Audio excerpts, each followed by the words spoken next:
Chapter 870. In the eyes of most orcs, they look down on human women. With such a slender waist, wouldn't it be broken in 2 hits? With such a small butt, it would pierce his flesh in a few hits. Her breasts were not much bigger than a pear. Ah, she must have no milk when giving birth.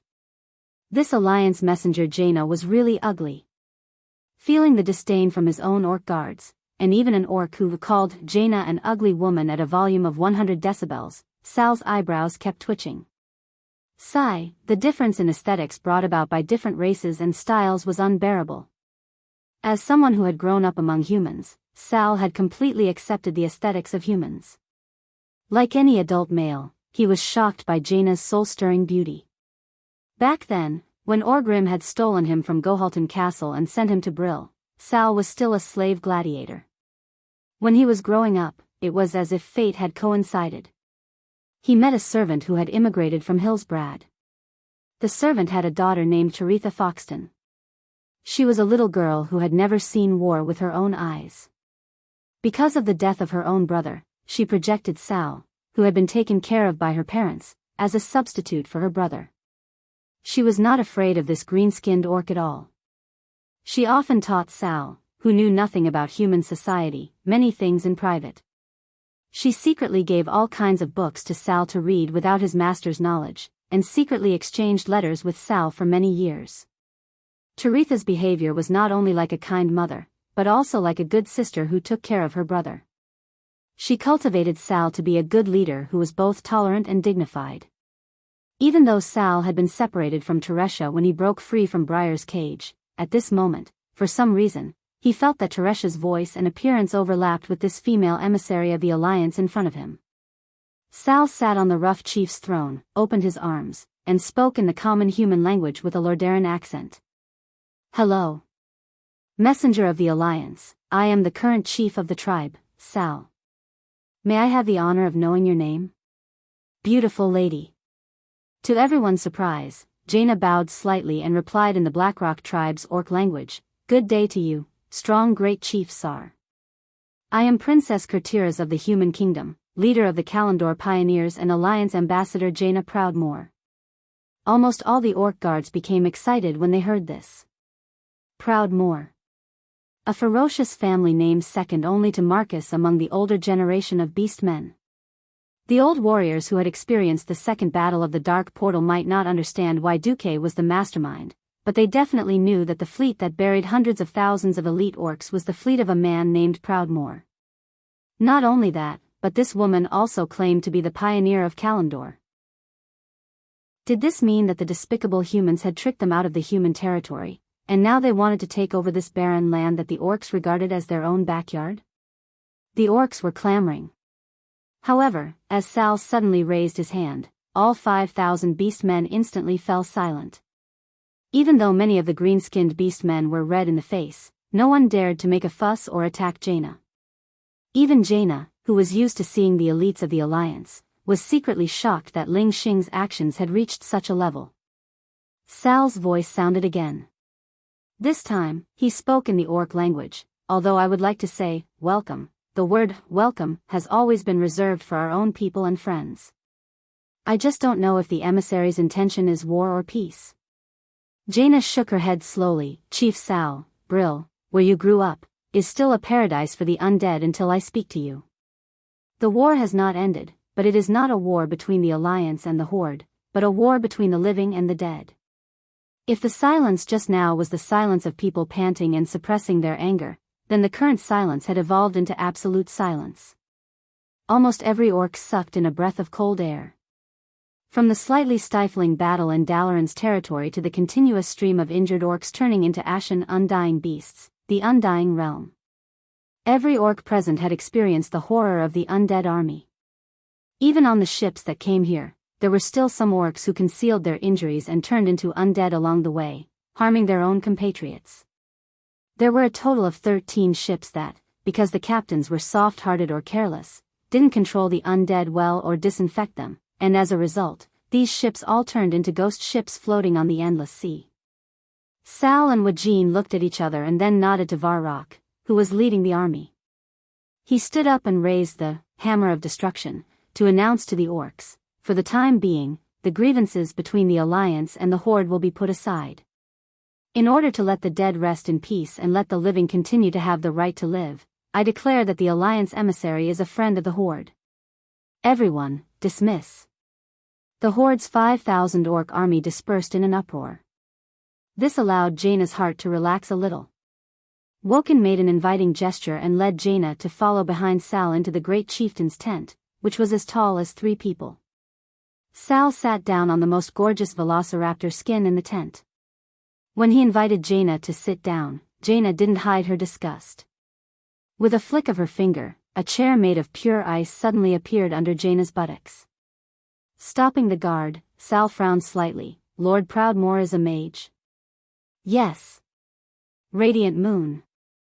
Although he didn't understand why Duque sent such a mage and princess as an emissary, this couldn't stop Sal's curiosity about Jaina and the current situation of the alliance. Sal, who couldn't know the situation on the other side of the sea, was now at a loss.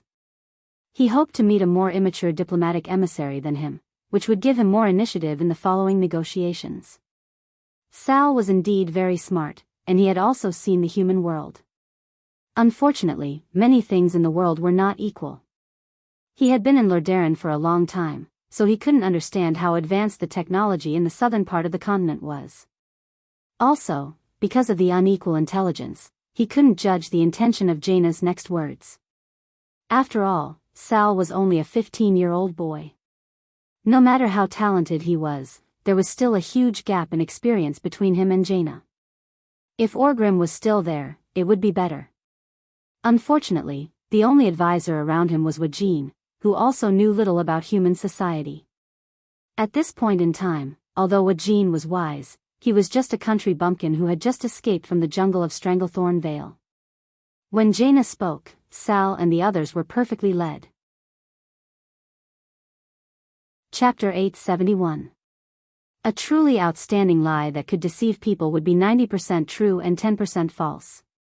As long as the most critical point could be deceived, it would be considered a real success. Jaina portrayed herself as a half-baked pioneer who relied on her powerful magic to climb to a high position, befitting her noble identity.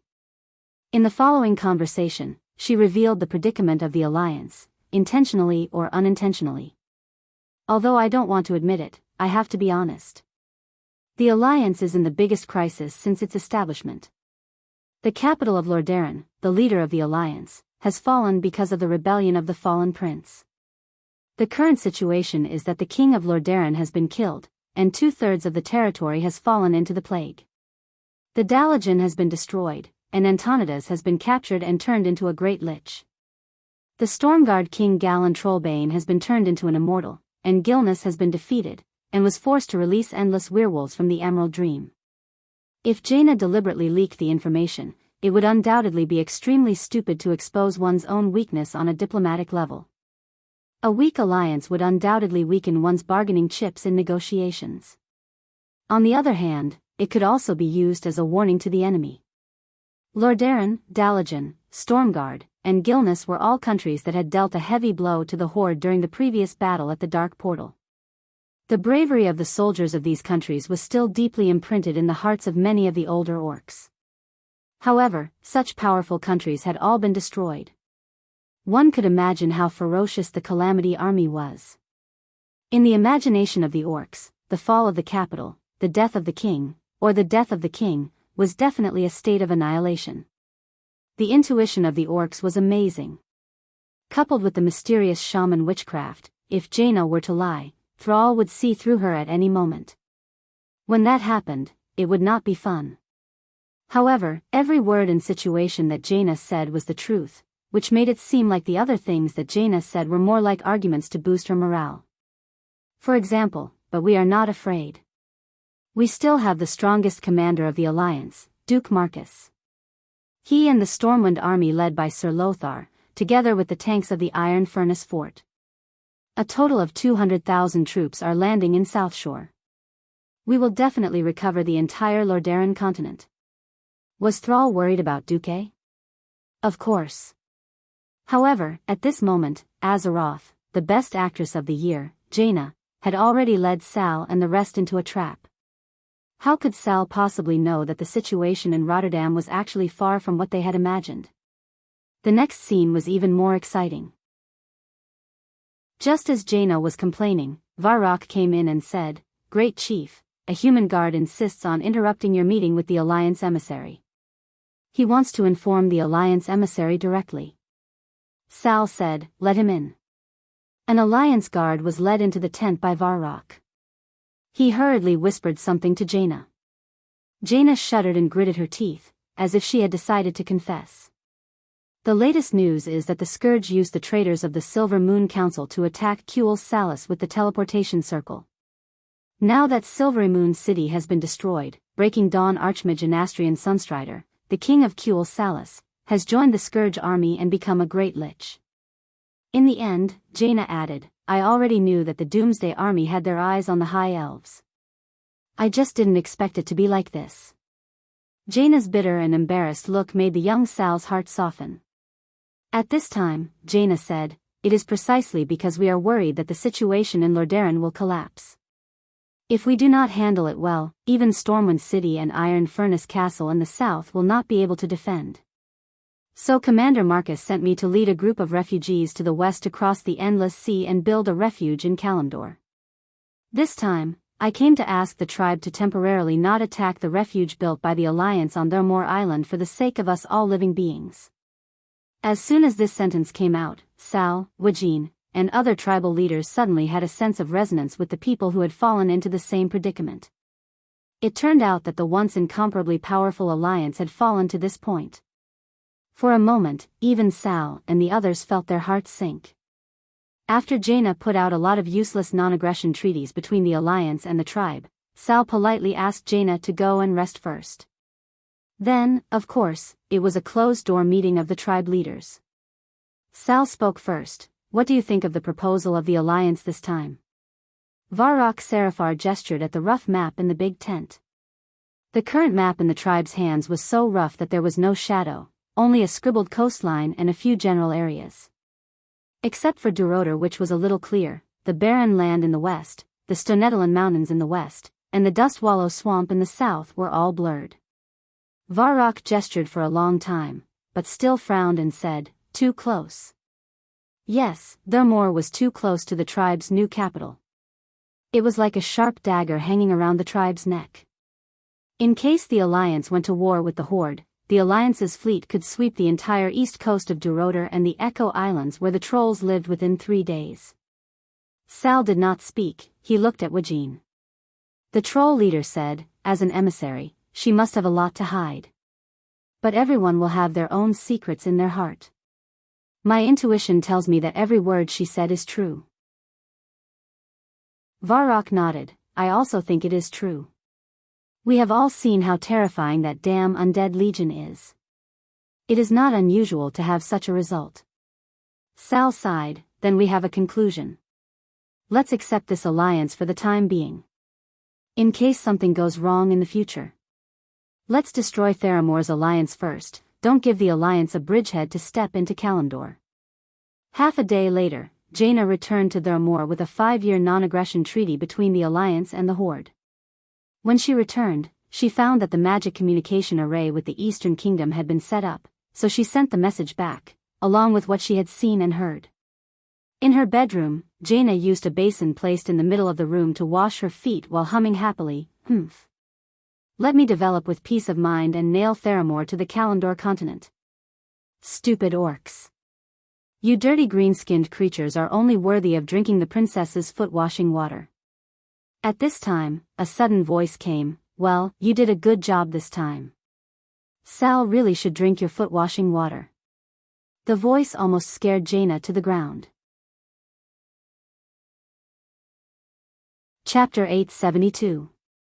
No one could easily pass through a Radiant Moon Mage's perception and sneak into her mage tower, even if it was an incomplete mage tower, unless they were much, much stronger than the Radiant Moon Mage. When Jaina looked over, she was furious. "Duque, you bastard. Why are you here? At least knock on the door. Why did you barge in?" At this moment, Jaina's clothes were still very tidy. Her upper body was still that silver breastplate, but her robe was lifted, revealing 2 plump white thighs. She was just washing her feet. Was this exposure? Duque didn't think so. Although it was pleasing to the eye, Jaina felt that Duque was invading her privacy. A few arcane missiles hit Duque's face, the magic shield in front of him. Jaina obviously knew that it was useless, but she had to vent her anger. Sometimes, Duque really didn't understand women. Why did Azeroth women like to wear 3-point armor? It didn't matter if a large part of their skin was exposed to the air, but she got so excited just seeing her thighs under her robe.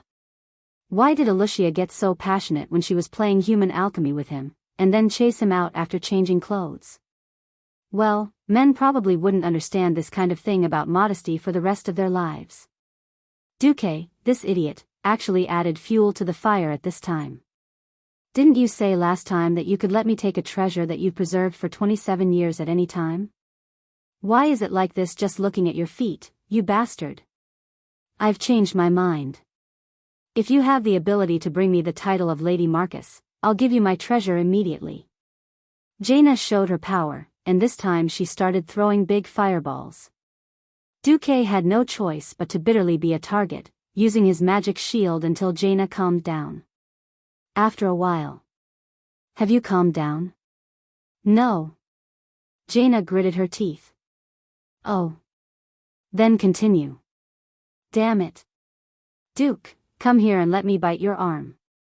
Swear that you won't enter my Magus Tower without my permission again, and we'll call it even. Are you a dog? Duque replied timidly. Are you coming over? If you dare to run away this time, I'll abandon Theramore and go back to the Eastern Kingdom to tell everyone that you've abandoned me. Jaina gave an ultimatum. Duque gritted his teeth, resigned himself to his fate, swore an oath, and extended his hand. Ah, it was a heart-wrenching howl.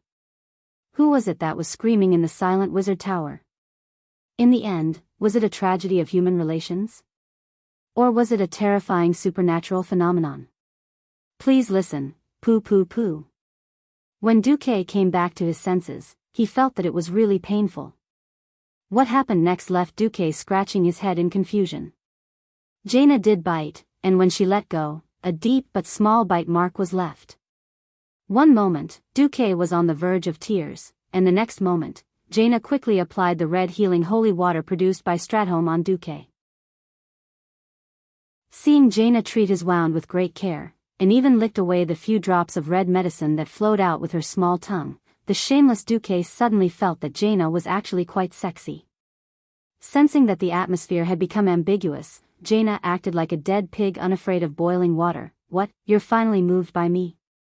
I really don't understand why you've been avoiding me for the past 10 years. Alright, it's too late now. You're already the queen's husband, and no matter who you marry, Curtilas won't be able to handle it. We won't have a future together. Duque was embarrassed.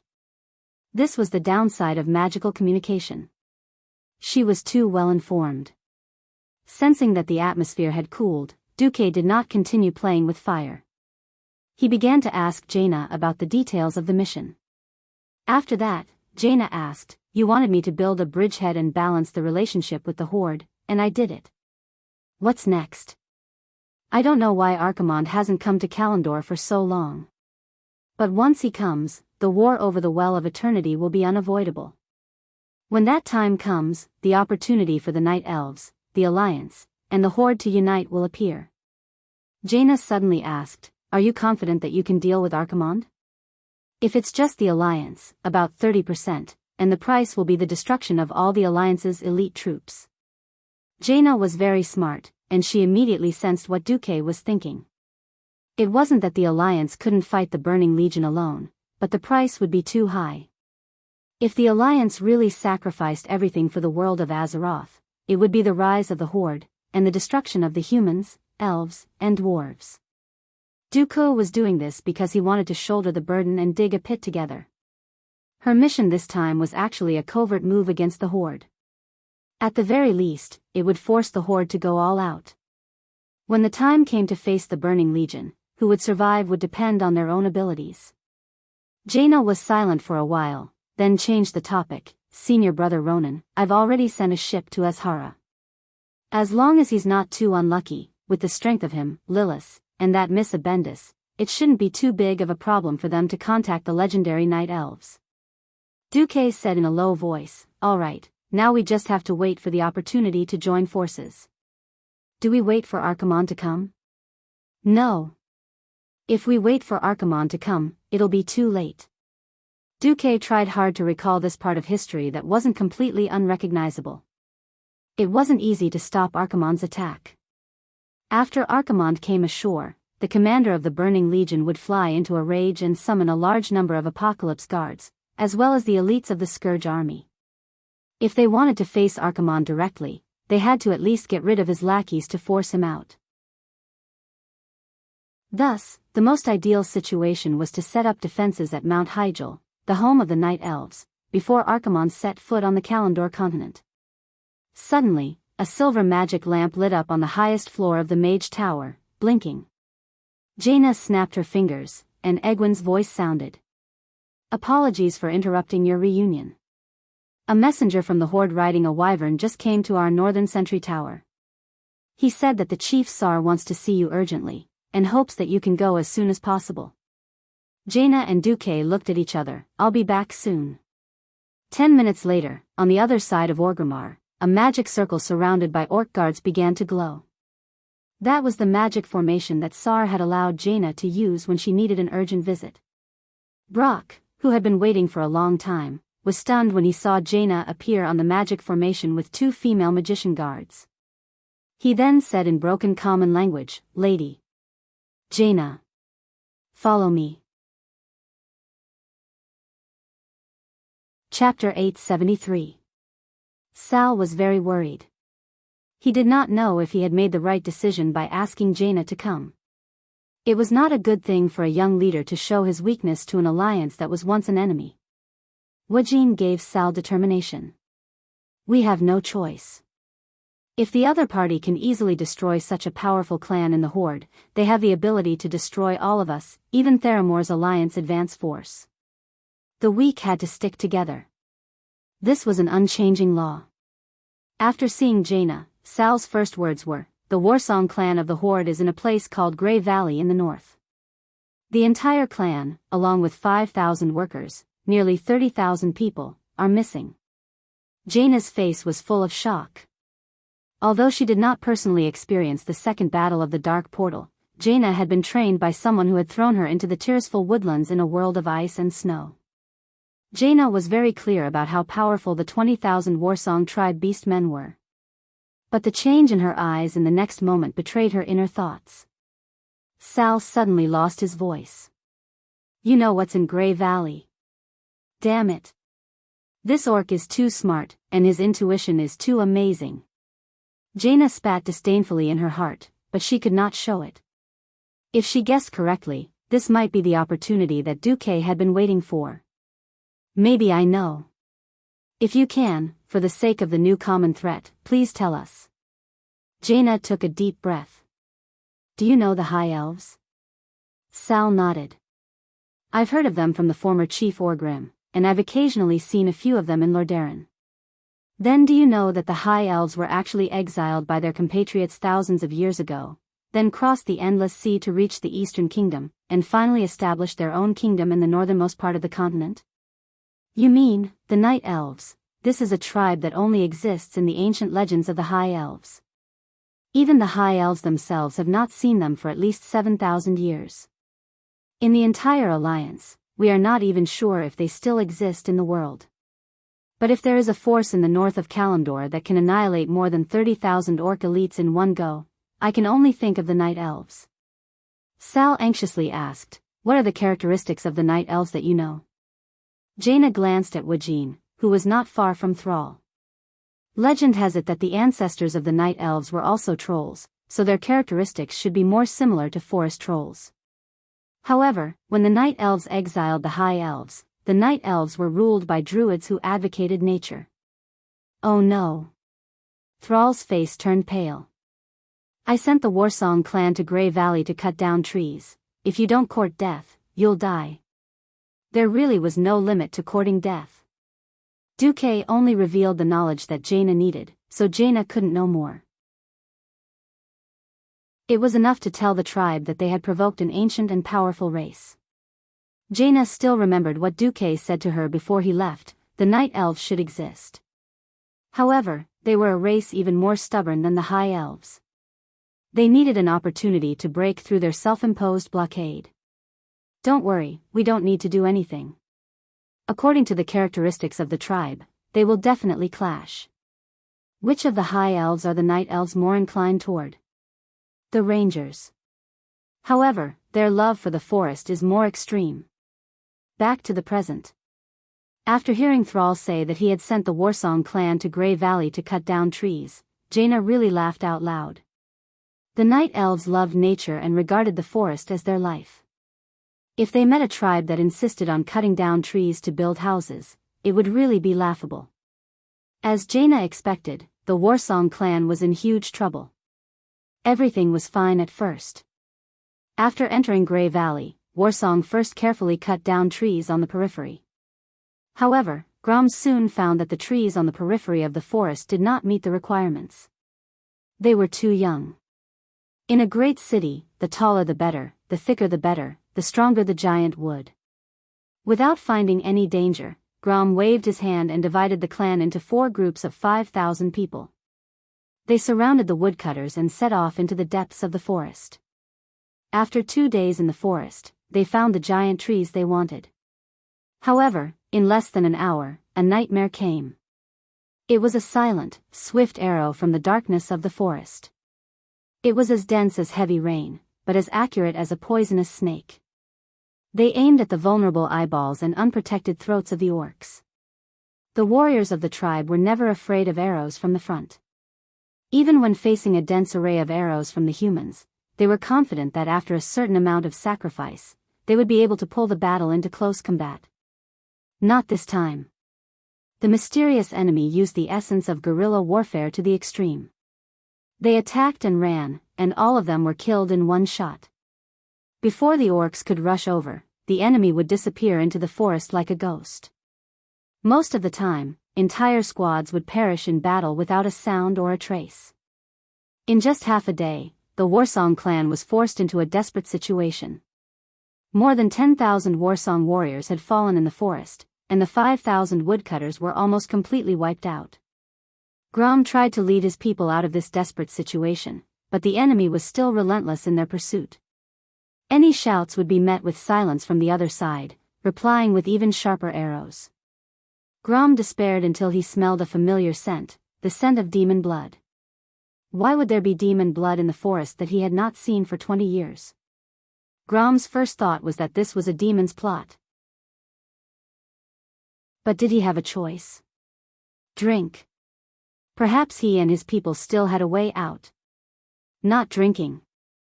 It was total annihilation. Grom hell roared, his eyes bloodshot. Since you want me to die, then I'll kill you first. Grom led his clansmen and drank the devil's blood without hesitation. The earth-shattering roar echoed in the forest that had been silent for nearly 10,000 years in Grey Valley. The night elves besieging the orcs would never have imagined that the green-skinned creatures would suddenly become many times stronger in just an hour. What used to be a vital point was no longer a vital point. The throat that could be pierced with one arrow seemed to be covered by a thick layer of rhinoceros skin. The arrows that were shot at the eyeballs were all deflected away by the orcs' movements and reactions, which were much faster than the orcs. The fallen orcs' speed, strength, and agility far surpassed the night elves. They caught up to the night elves and killed them one by one.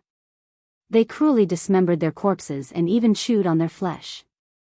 Finally, Grom saw the enemy's main character appear. It was a mysterious male with an elf's upper body and a stag's lower body. Chapter 874. On the other side, while Sal and Jaina were discussing the disappearance of the Warsong clan, new news came. Sal cried out, "What? Has the Warsong clan gone mad? Even attacking their own people without distinguishing between friend and foe? Like the old batch of orcs who drank the devil's blood?" In the face of a poison like demon blood that could make orcs crazy, Sal would rather hear about the Wuxia clan's rebellion. It had been 20 years since Grom drank demon blood for the first time. Sal would always remember how violent and painful the old orc was when he saw the demon blood act up when he was young. When he received the news from the Wuxia clan, Sal was very annoyed. The Horde didn't have magic communication. With Orgrimmar as the center, the Horde's forces were expanding to the barren lands. Now, the Horde had a vast but barren territory. The only thing that maintained such a large territory was the wyverns raised by the Frostwolf clan. There weren't many wyverns in the Horde, which were large enough to carry orcs in flight. The only 30 or so were all used for communication. Even with the wyverns, there was still a delay in the transmission of information. Sal had no idea what was going on. Sorry, Princess Proudmoore. It seems that I have to leave today. After all, the Wuxia clan is out of control. This is too serious for the Horde, Sal said. Just as Jaina was about to say something, she received a shocking magical message. Duque's voice in the message was extremely urgent. Jaina. Come back to Theramore immediately. Something big has happened to Kurtiras. Jaina's face turned pale. She threw a magic messaging crystal to Thrall and said, "This is a magic locator. When you're in an emergency, crush the shell of this thing. Hold the white bead inside and imagine the terrain around you. I should be rushing over to help you." With that, she didn't hesitate to activate the teleportation spell in front of Sal, turning herself into a stream of light and flying to the set coordinates in Theramore space. When Jaina returned to Theramore and her vision was restored, she felt that something was wrong. Standing at the door of the teleportation hall, Duque's face was sullen. In her impression, Duque was always full of wisdom and foresight. It was as if the development of everything in the world could not escape his expectations. But now, Duque's face, which was a mixture of shock and bitterness, was clearly telling her that something unexpected had happened, and it was related to her. A sense of foreboding filled Gianna's chest. Duque. What happened? Duque didn't know what kind of expression he should use to face the anxious Jaina, nor did he know what kind of tone he should use to answer her questions. After taking a deep breath and remaining silent for 3 seconds, Duque said, "The first fleet of Tiras and Tiras were attacked one after another. His Majesty Daelin and His Highness Tandrid's family." Something happened. As if struck by lightning, Jaina's mind went blank. No. This is impossible, this can't be true. Gianna felt dizzy and almost fainted on the spot. Duque hurriedly held the limp Jaina in his arms. He could clearly feel that the body of this superheroine in history was no different from that of a weak woman who had gone through a drastic change. Gianna could only feel the heat in her body flowing wildly into some unknown hole. So cold. She almost subconsciously hugged Duque tightly. She needed the little warmth from that masculine body. Duque just sat on the ground and hugged Jaina quietly. How much time had passed? 1 minute? 5 minutes? Or a century? She didn't know. After a long time, Jaina finally regained her senses. Has the news been confirmed? Jaina raised her head in grief. Her once bright red lips had lost their color and were turning white. The remnants of the First Fleet have reached the shore. His Majesty Daelin is in Theramore. The world seemed to be collapsing. Jaina staggered and almost fell out of Duque's arms. Duque quickly put his arms around Jaina, who was as soft as mud, and hugged her again. After an unknown amount of time, Jaina regained her strength. Help me. Duque silently did as he was told. Sure enough, Jaina in this life had not experienced the battle to eliminate the plague with Arthas. She went straight to Theramore. Her experience was lacking, and her mentality was not as calm.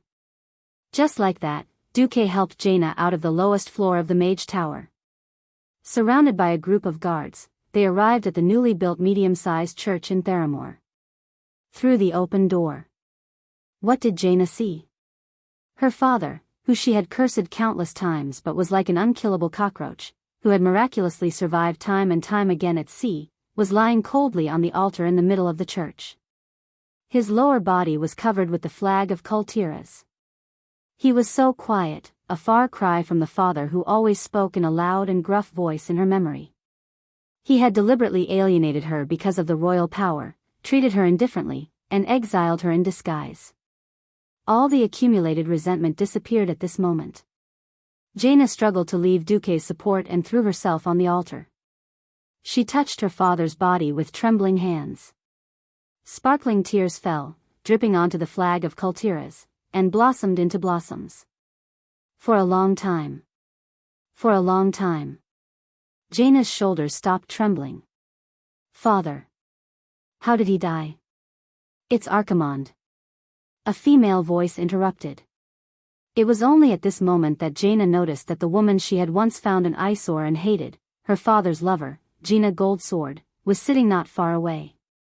Jaina bit her lip hard, and red blood seeped out from the corner of her mouth. Continue. A week ago, Daylin and I, along with Kultira's first fleet, were on the opposite side of the North Stream coast.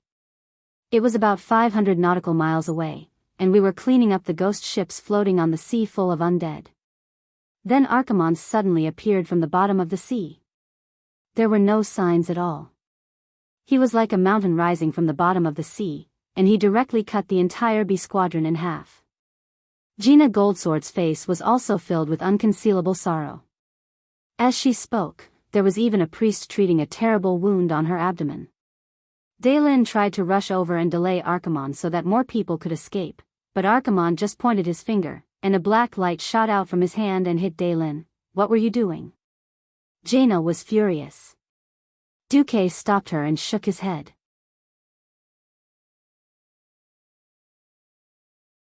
Chapter 875. Lady Goldensword has done her best. Miraculously, Duque's words appeased Jaina, who was about to go berserk.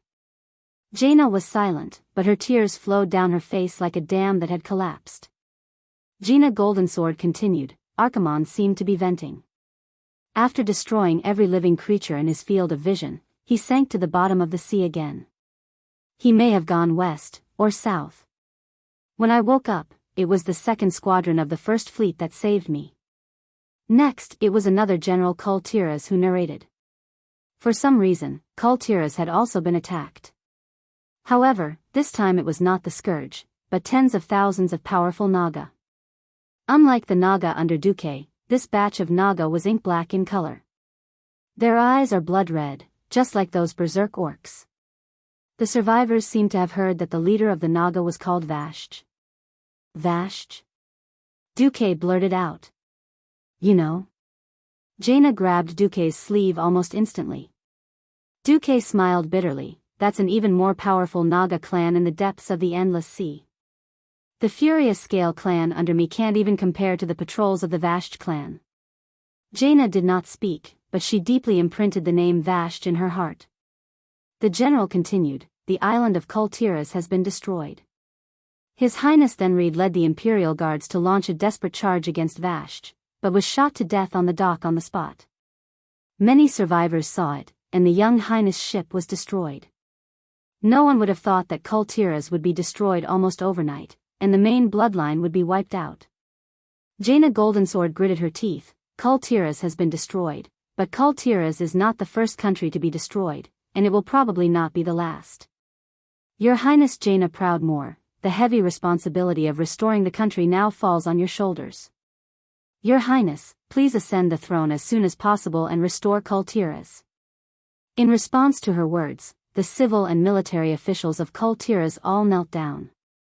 Your Highness Jaina Proudmoore, please ascend the throne. Jaina was silent for a good 5 seconds. She glanced at Duque and wiped the tears off her face. Enthronement? I will. This is my responsibility as Proudmoore's son. But now, please leave. I want to be alone with my father. Observing a moment of silence for the ancestors was the right thing to do. A group of generals filed out. Just as Duque was about to step out of the church, Jaina's voice floated from behind him. Duque, give me some time. Maybe 1 or 2 days. I'll leave Theramore and the tribe to you. After saying that, a magic transmitter was tossed into Duque's hand. This was the communicator given to Sal. Duque said solemnly, "Leave it to me." Closing the door, Duque raised his head and looked at the clear sky. There was a trace of melancholy in his heart. The thread of fate had clearly seemed to have returned, but something like this happened at a time when he didn't expect it to. He didn't know if fate had been messed up by him, or if fate itself didn't listen to him and changed the direction of the future. In his memory, although Prince Tandred wasn't very capable, after Dalen's death, he managed the half-dead Kultiras with fear and trepidation. He should have lived for a few decades. But now, Tandred was dead. Jaina, who had been the uncrowned queen of Theramore, had been homeless for the rest of her life. But now, she was about to become the queen of Kultiras. It could only be said that fate was a strange thing. Duque suddenly realized that if he blindly looked at the future according to the original history, he would probably fail miserably. It seemed like there was no need to wait for the tribe to die. The death of a king was definitely a major event. Jaina could immerse herself in sorrow, but Duque couldn't. Time passed quickly as the fleet was reorganized and the wounded were treated. The next morning, the communicator that was given to Sal suddenly began to flash red. Duque gently clenched it, and an extremely clear spatial coordinate appeared in Duque's mind. Something happened to Sal. In Grey Valley, Wajin and Sal stayed together. Sal held the communicator in his wide palm. Sal said in a deep voice, "Wajin, I still don't think it's a good idea to attract humans. We have never been allies with the Alliance, not in the past, and it will be difficult to be in the future. I don't think humans will face this crisis with us. Jaina's group might choose to give up Theramore and go a little further south." Wajin sighed. He touched his long troll fangs. "We have no choice. I don't have high hopes for that Jaina. Although she is a smart person, I always feel that she has a faint hostility towards our tribe. Of course, most alliances are like this. So, if we want to cooperate, we must find someone with greater wisdom." At this moment, Sal suddenly found that the space not far from him began to fluctuate violently. "Get out of the way." Varrock waved his hand, dispersing the nearby orc guards. "Be careful, it's not Jaina." Wajin could see at a glance that the level of spatial fluctuations was on a completely different level. Sal nervously clenched the hammer of destruction in his hand. At the same time, Rexer beside him also clenched his twin axes. In the next second, a figure that Sal and Rexer were very familiar with appeared in front of them. Seeing Sal's expression, Wajin subconsciously felt that things seemed to be a little delicate. "Why is it you?" Sal murmured. "Why can't it be me?" Duque said calmly. "Really? That's how I should say it, I'm really flattered." Sal immediately smiled bitterly. "He is." Wajin was puzzled. The Alliance's supreme leader, the Alliance's commander-in-chief, Duke Marcus. Rexer said, enunciating each word. Wajin was greatly surprised. Duque actually came in person. Why is this happening? The Alliance has suffered a heavy blow again. Not long ago, His Majesty Dalen Proudmoore passed away. Her Highness Jaina has to deal with the aftermath. It seemed like a light sentence, but it did not make Sal feel happy because of the damage the Alliance had suffered. Instead, it made Sal's heart even more heavy. That powerful alliance, the alliance that defeated the previously incomparably powerful tribes, actually collapsed to this point. Even a monster like Duque could not stop the collapse of the situation. How terrifying was the Scourge army! Sal's heart trembled.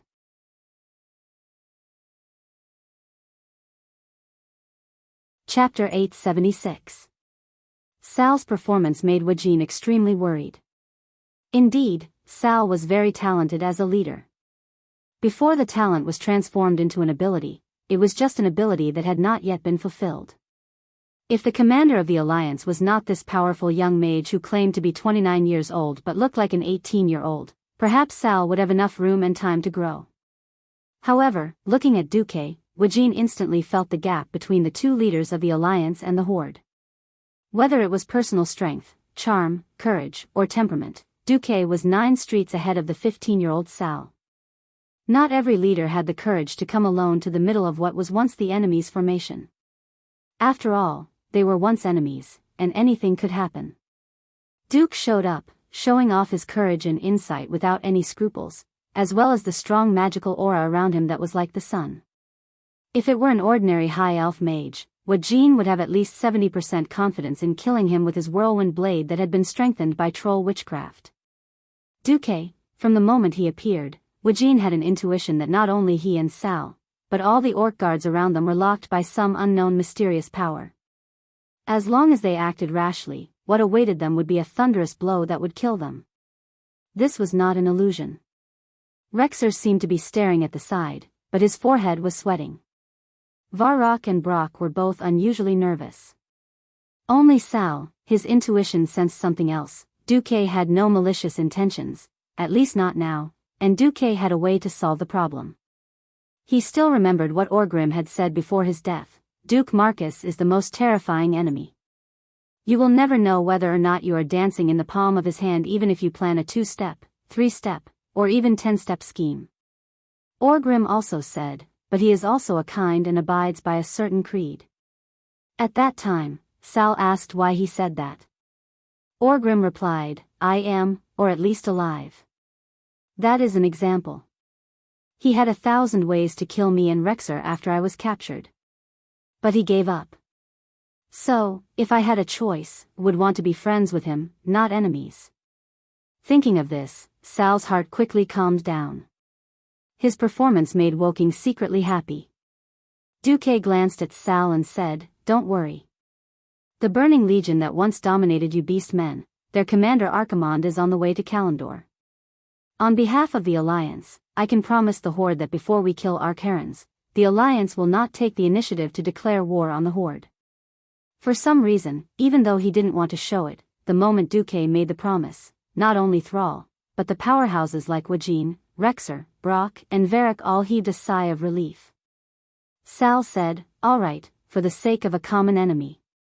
During this period of time, the Horde wouldn't start a war with the Alliance. Duke Marcus, you have the promise of the current tribal chief. A huge green fist gently bumped into a seemingly small human male fist in midair. Sal turned his head. All right, now let's discuss this. He can't be considered our common enemy. Duque refuted Sal and looked at the huge remains at the scene. It could be seen that this was a very powerful creature when it was alive. His upper body was like a night elf, but his lower body was like a stag. He was more than 3 meters tall and was supported by 4 hoofed legs. His turbid eyes were golden, and his moss-like long hair fell straight to his shoulders. There were leaves and twigs on his hair and beard. There were also 2 large and prominent antlers on his head, which made his more than 3 meters tall body even taller. But he was now dead. The clear axe marks on his body and the ominous energy that was full of a crazy bloody aura around the wound told everyone who the murderer was. Grom Hell's roar. Who is he? Sal asked a question he had wanted to ask for a long time. Beast men were typical outsiders, and it was Wujin's first time coming to Kalimdor. As for the history of Kalimdor, the Horde could only be confused. Duque sighed. What if I told you that Grom, who had fallen into a state of madness, actually killed Cenarius, the forest demigod worshipped by the night elves and many Tauren druids? What would you do? Sal took a deep breath. He could not imagine how the Horde's new friends, the Tauren race, would treat them. Cenarius, the demigod, had lived since the ancient times, and since the beginning of the ancient war, he had been working hard to restore the damage to the earth. He constantly used his demigod power to create forests and amber, and was also the nature demigod worshipped by the night elves and Tauren. 10,000 years ago, when the high elves of Azhara opened the gate to Azeroth for the Burning Legion, Cenarius gathered the ancient guardian wild boar Igamagan, the bear brothers Uzer and Yusak, the white deer Malorn, the storm crow Arvina and other immortals to fight against the Burning Legion's Doom Guards, Demon Guards and Eridar wizards. Most of the ancient guardians died, and Cenarius survived under the protection of his father, the white deer. However, he was targeted by the Lord of the Abyss, Manoroth, who wanted to take revenge on Cenarius for the failure of the first invasion. So he died. More accurately, he died because of the demon's schemes. The orcs need to build houses, and cities led to the orcs cutting trees in the mountains, which easily angered the night elves. The night elves used their unparalleled forest warfare to force the warsong orcs into a corner. At this time, Manoroth only needed to secretly lead the orcs to a spring that had dripped a drop of his high-tier demon blood. In order to survive, Grom and his tribesmen easily drank the demon blood again and became berserk fell orcs. Then, the tragedy happened naturally. Sal could totally imagine how angry and crazy the night elves would be when their demigod was killed. Even if the night elves were as strong as the high elves, their counterattack was not something that the tribe with only 100,000 people could withstand. At this time, an ethereal voice that Duque did not expect sounded in the air. "Young chief, don't worry too much. As long as you can find the real murderer, the Lord of the Abyss Manoroth, and kill him, the night elves will forgive you. Moreover, all of your races now have a bigger and more terrifying common enemy, the commander of the Burning Legion, Archimonde." Sal and Duque were speechless at the same time. Prophet Medivh. Chapter 877. Life with cheats was so empty, lonely, and cold. Of course. Duque was speechless as he looked at the guy in front of him who was wearing a big brown cloak. His name was Mysterious Prophet X, which was also known as Medivh. Damn it. He was so used to being a charlatan that he almost forgot that there was an Azeroth charlatan, Medivh, here.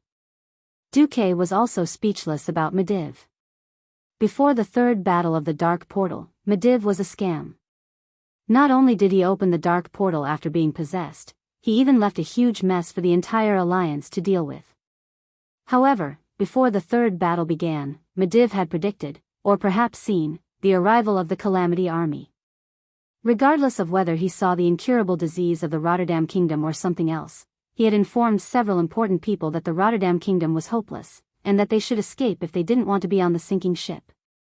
In the Eastern Kingdom, he had at least perfectly convinced Thrall, who wanted to strategically evacuate from the Rotterdam Kingdom, and Jaina, who had nowhere to go. In this life, he had at least made the Iron Furnace Castle and Stormwind City more actively prepare for war. If they didn't prepare for war in advance, how could Stormwind City send troops to the South Sea city-state within a week? Don't even think about it.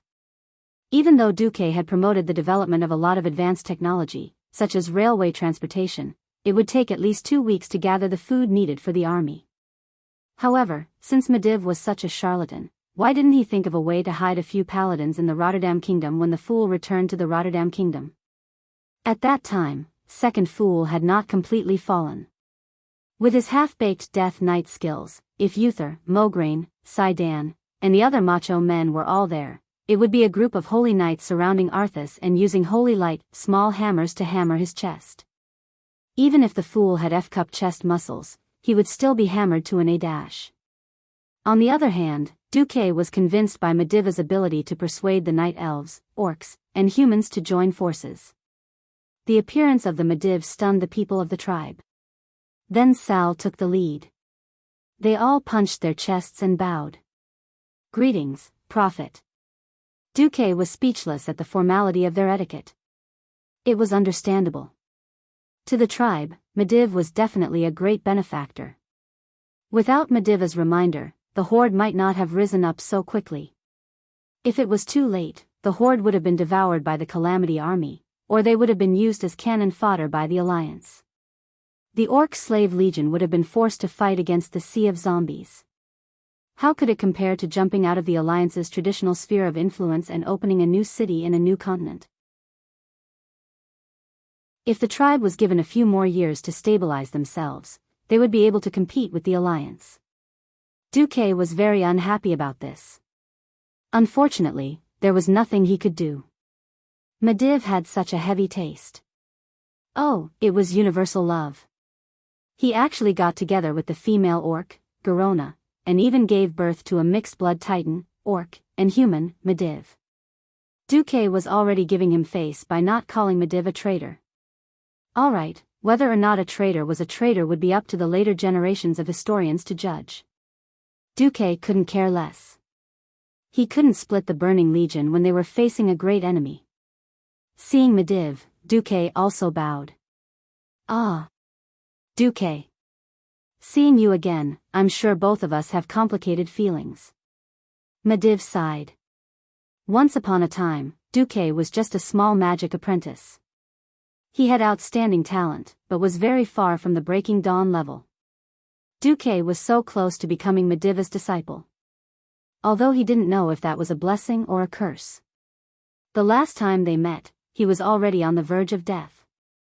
Apart from some important instructions, he didn't say anything else.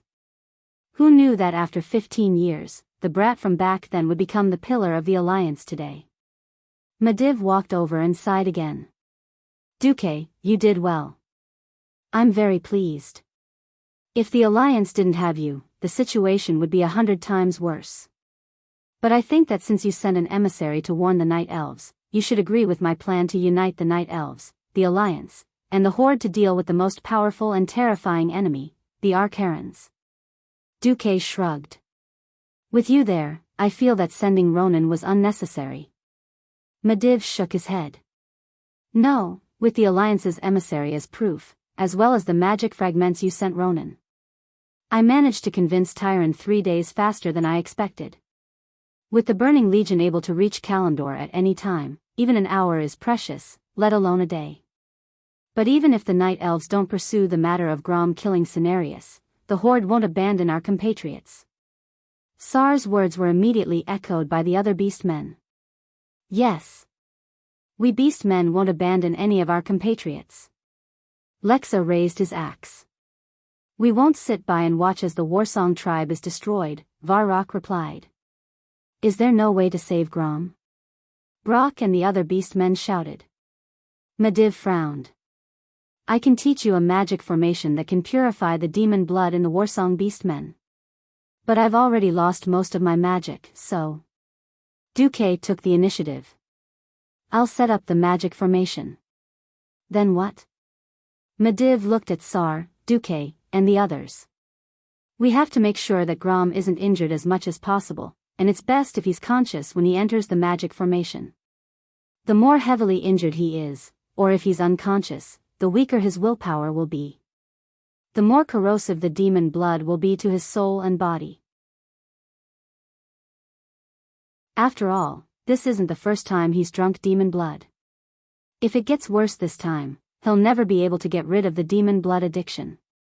Sar and the others were suffering. Even though Grom Hellscream was a little old now, he was still the undisputed #1 warrior of the entire tribe. This wasn't a title he'd given himself, it was a battle record he'd earned. Along the way, Lexa, Varrock, Brock, and the others who didn't use pets were no match for Grom. As a hero of the older generation, Grom knew very well that a wise leader was needed to lead the tribe in times of crisis. Thus, he was like a door god, blocking all the beastmen's path of challenging Sar with Makra. He was so strong that Sar had originally prepared for a group of strong beastmen to knock Grom out with hammers and drag him back. Even so, there was only a 50% chance of success. No one knew how ferocious Grom would be after drinking the devil's blood again. Now he was saying that they couldn't knock him out or seriously injure him. What could they do? The beastmen were all dumbfounded.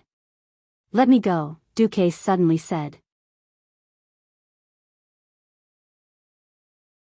Chapter 878. The situation was very clear. It was not that the Horde would not act until they saw the rabbit, but that there was no way to deal with Manaroth. The orcs would always feel that someone was holding a dagger to their carotid artery. This was the second time that the orcs had been tricked into drinking demon blood.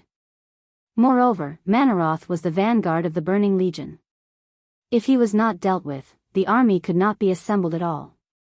Since they were going to save Lord Howl Grom anyway, it was better for Duque to be generous and let him handle it.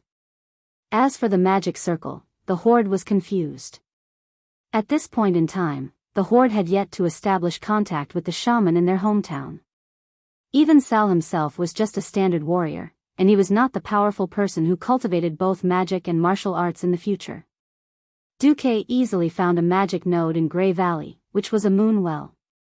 He then released dozens of hands of magic and set up a dazzling magic circle.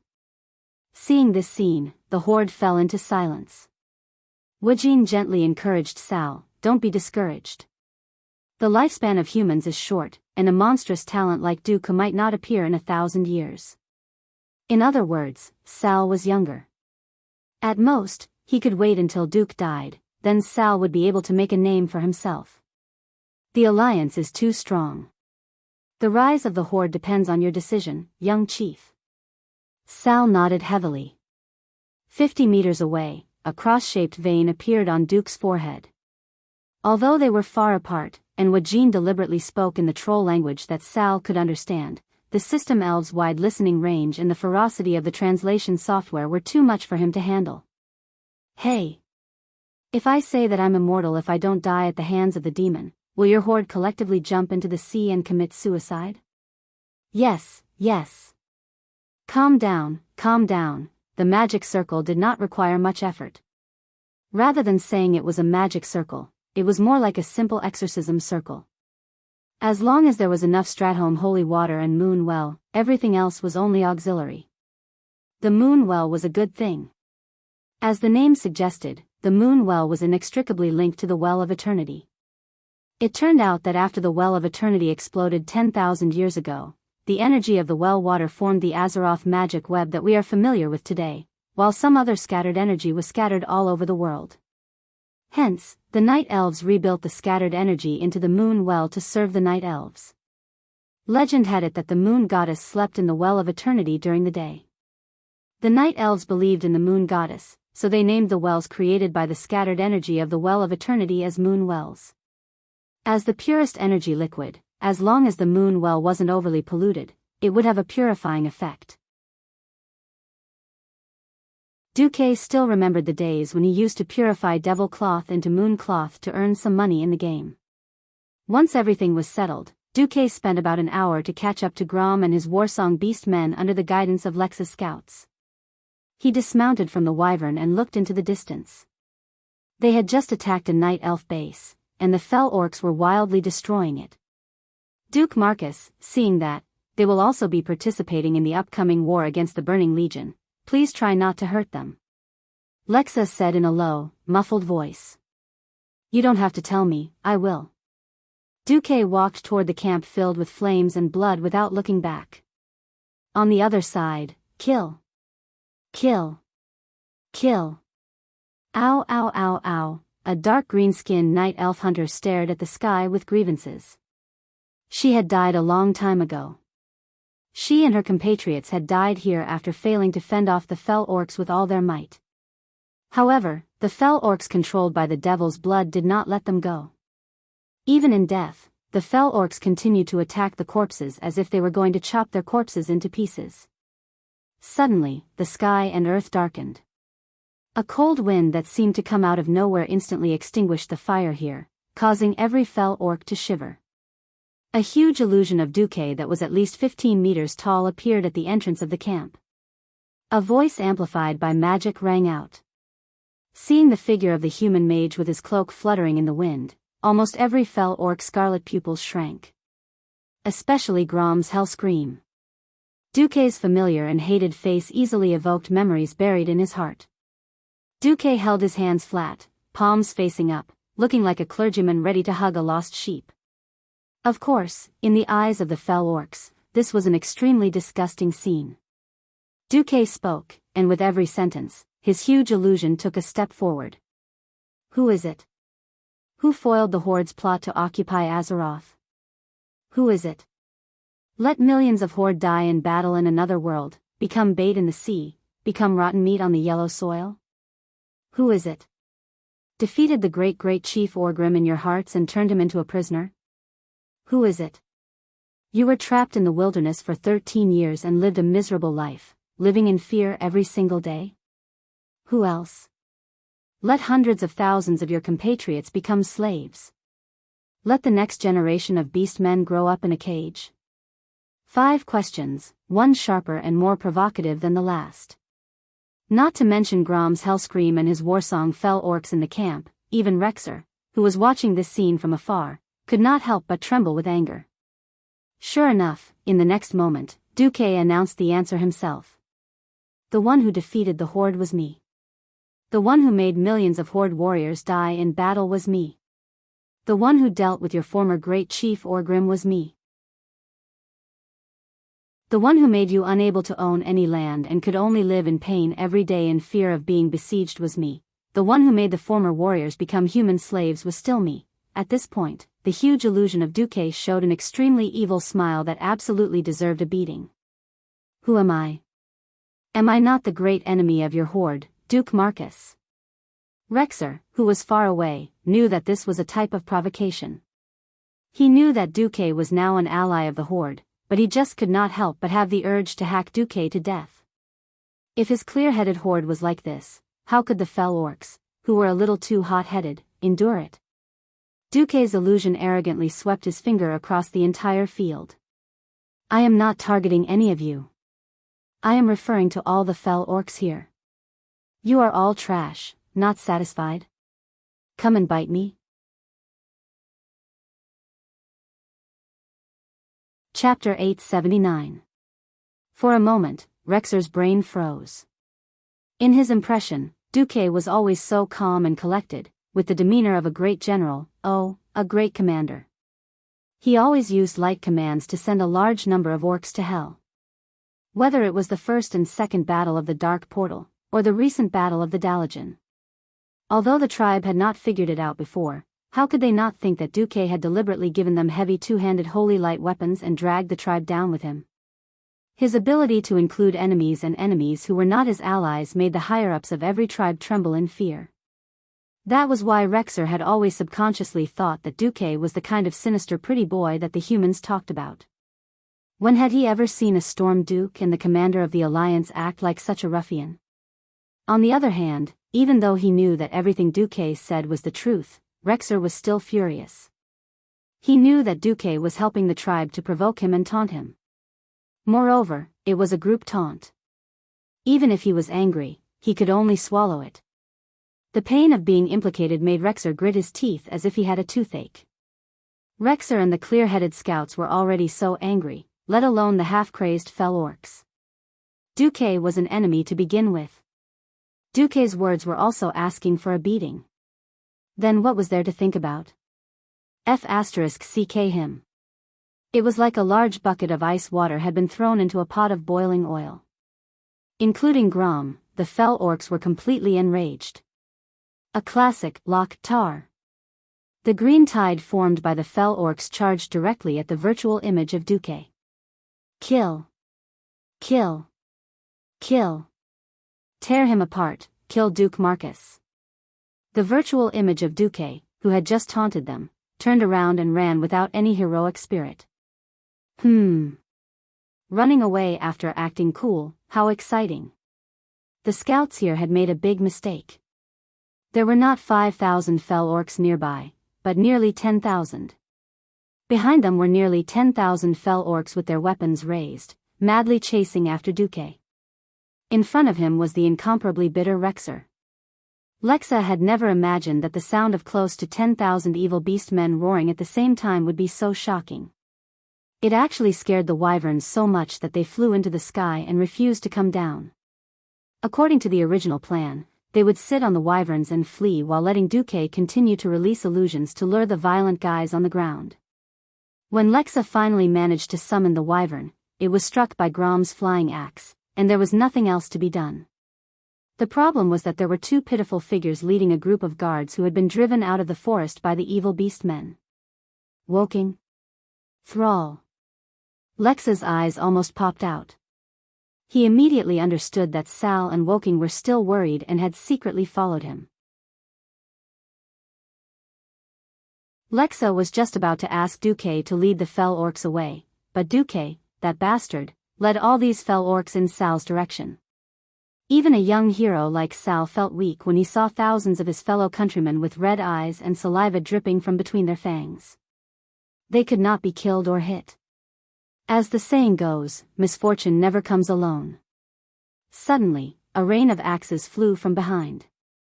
Unsurprisingly, the people were fine, but Sal's wolf and Woking's velociraptor fell at the same time. Lexa turned sideways and knocked away the flying axes that were thrown at him. Then he found that Duque was actually running elegantly while nimbly dodging all the flying axes. This movement was not at all like that of a weak mage. What are you looking at? Who said that mages can't exercise? Duque said righteously. You, can't you just lead the fell orcs into a trap? Why let everyone take the risk? Lexa instinctively protected his great chieftain.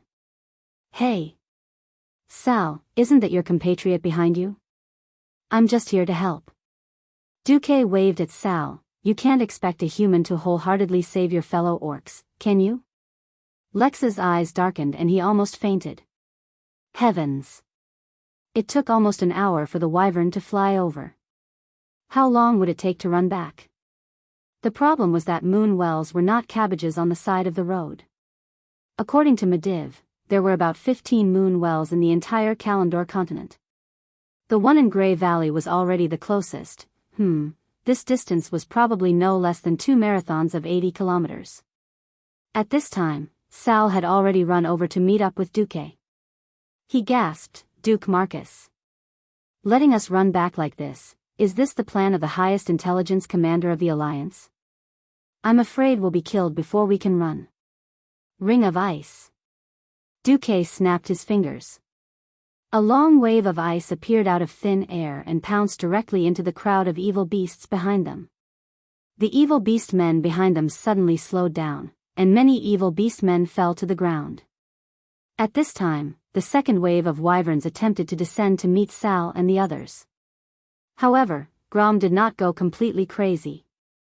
A few more flying axes scared the wyverns back into the sky. Duque shrugged. How about I teleport back first? I'll teleport back first, and you'll lead them into the trap. Sal was completely speechless. If Duque really left, what if the evil beast men did not chase after them? Gritting his teeth, Sal said in a deep voice, Sir Marcus, please do us this favor. The return tribe is willing to serve as the first line of defense in the upcoming battle at Mount Hygel. Duque said helplessly, okay. Then let's run together. Duque's performance completely subverted Sal and the others' understanding of mages. This guy who took off his mage robe while running and revealed a body of strong muscles, was he really one of those human potion pot mages? Sal couldn't help but ask, how did you train your muscles? Sigh. Duque showed an expression of infinite sorrow as he ran. That's a very, very long story. You just need to know that I trained these muscles to deal with 2 deadly fairies. That's enough. Huh? Sal's head was full of question marks. Duque looked up at the sky at a 45-degree angle, and tears seemed to be streaming down his cheeks. Once, when he patted Sasha's butt, Sasha would wonder, what are you doing? However, when he later patted Sasha's butt, she knew how to change positions, and the 2 fairies could not hold back. It was easier said than done to deal with 2 combat faction fairies.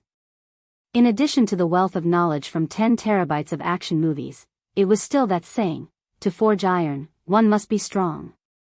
In the past 10 years, Duque began a long journey of training. From a muscular otaku to a university animal, he trained into a bodybuilder. Do you think without a 6-pack, you can easily complete the 48 hands? So the 2 leaders of the Alliance and the tribe began to run toward the sunset. Ah! As if chasing after my lost youth. Chapter 880. Just like that, in the spirit of sharing weal and woe, the bosses of the Alliance and the Horde established a deep friendship in this unexpected ultramarathon for a reason that was not laughable. It would be strange. Yes, during the process, both sides exchanged friendly glances that were similar to, believe it or not, I'll get rid of you later. Of course, Thrall and the rest also called Duque a monster in their hearts. After all, it wasn't that Thrall had never seen what a human great wizard was like. At that time, when a morning star came to the arena, everyone stood up, with more than a dozen guards clearing the way, and knight followers at their side. Then, a middle-aged wizard in his 40s had to be supported up and down the stairs. When he got on a carriage, a servant had to kneel down and use his back as a stepping board, and then shakily get on. Most wizards were still young, but they were already holding a pot of medicine all day, like old men with one foot in the grave. When it came to Duque, the contrast was too great. Wasn't this the case? You're a respected Breaking Dawn wizard. Not only did you not bring your followers to a group of orcs, your endurance was even better than most of them. What the hell was this? No, this had nothing to do with wizards. Looking at Duque's nimble steps that seemed to be dancing in the air, Thrall was certain that Duque had learned the Elven Ranger's ways.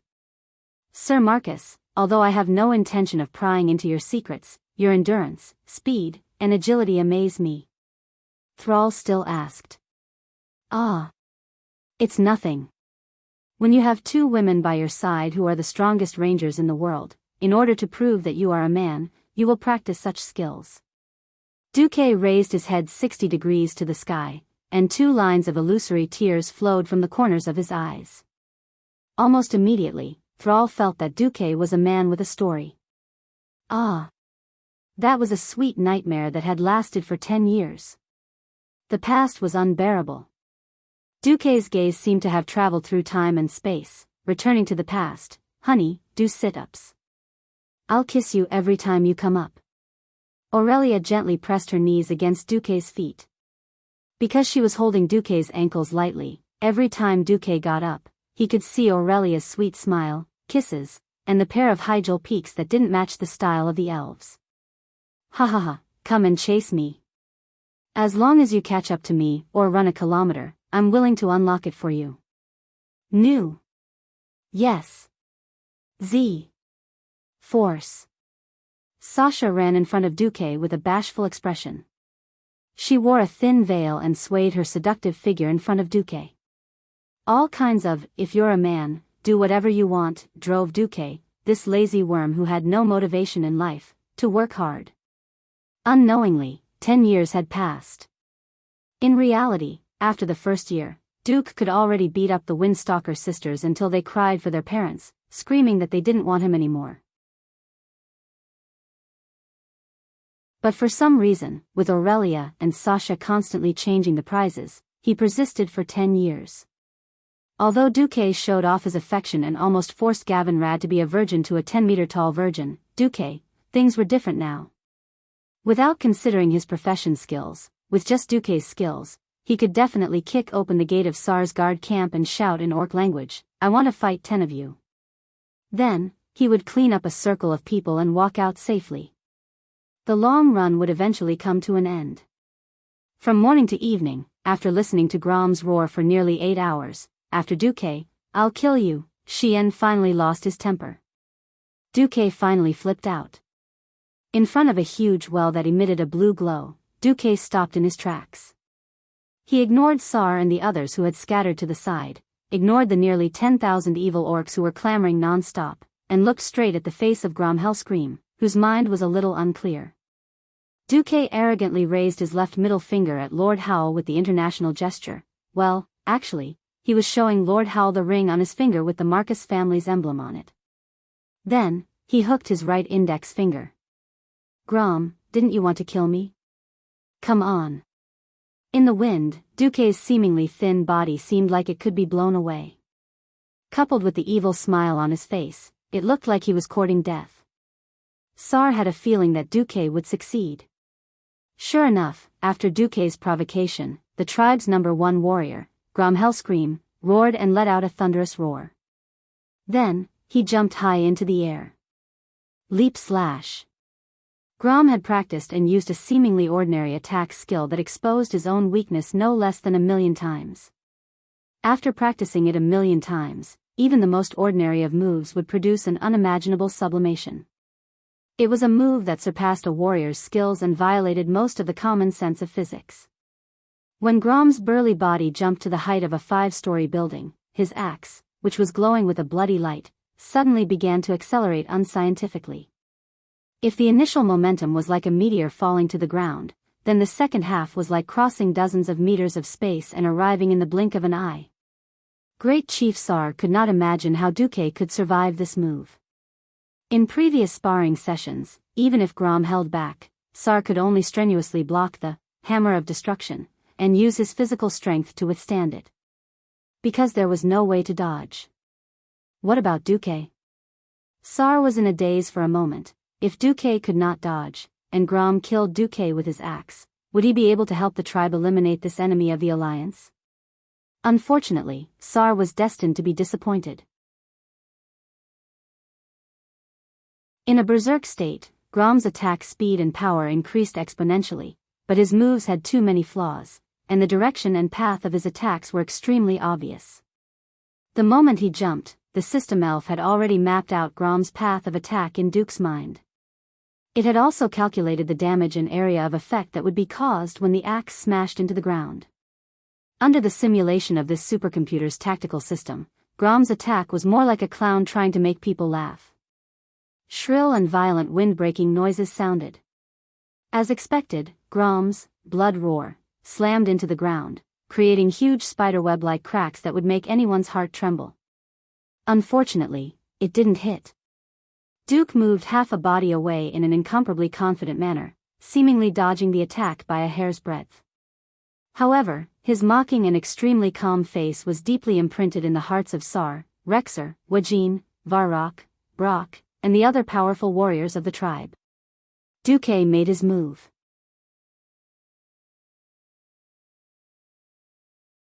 Chapter 881.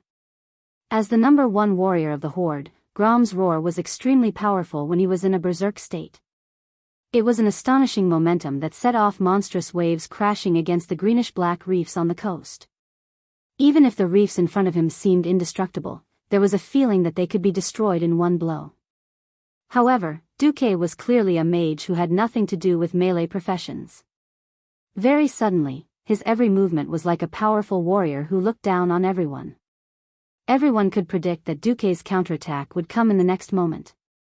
Like a seagull hunting for food in a storm, after dodging the powerful and crazy waves crashing against the shore, Duke's secretive, arrogant, confident, and elegant demeanor. In the eyes of 1,000 powerful fighters, 10,000 different flavors could be read. Sal was so shocked that he couldn't speak. So, this is the true appearance of the ultimate warrior who cultivates magic and martial arts in this world? Counterattack. It was about to come in the next moment. The long and huge blood howl slammed into the ground, and black sand suddenly rose into the air, as if even time had stopped.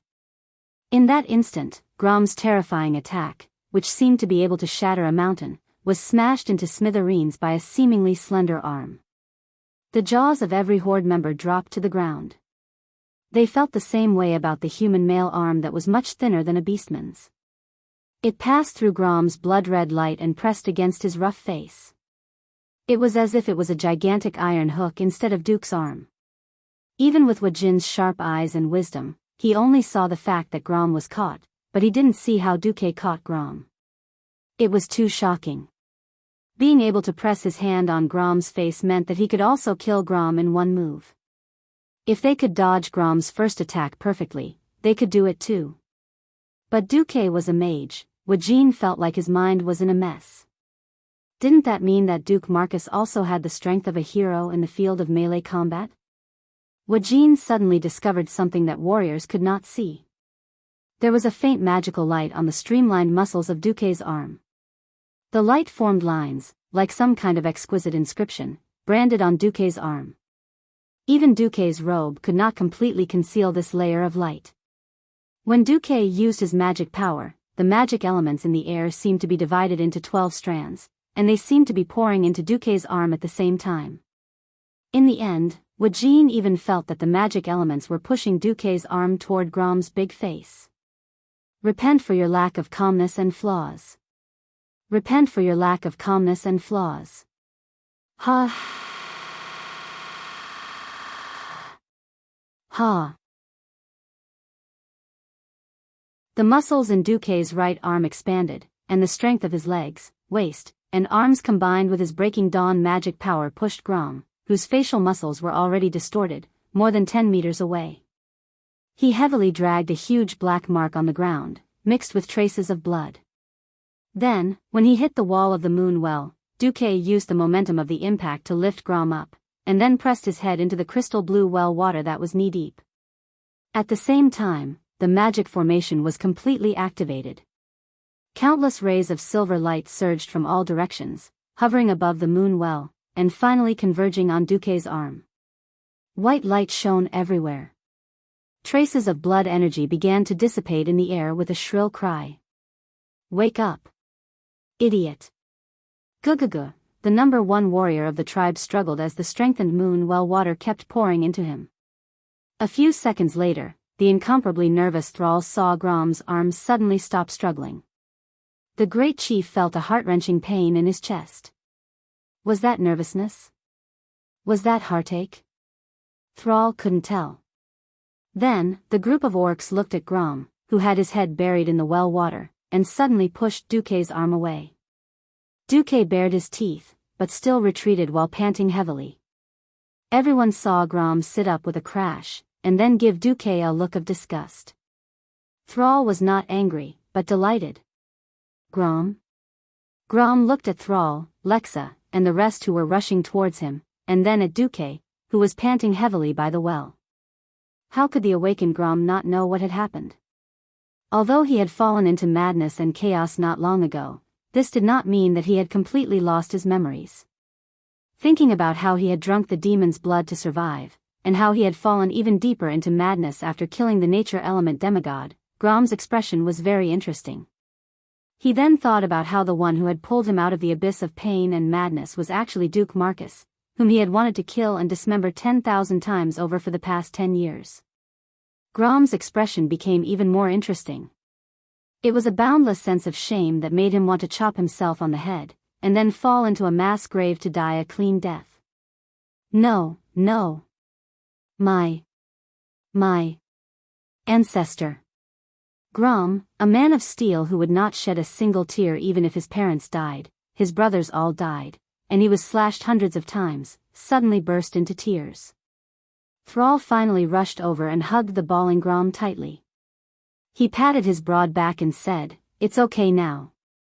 Grom." "It's okay." Grom did not seem to notice Thrall hugging him. Instead, he stared at Duque, who was sitting on the wall of the well and smiling mysteriously at him. Duke Marcus. Why did you save me?"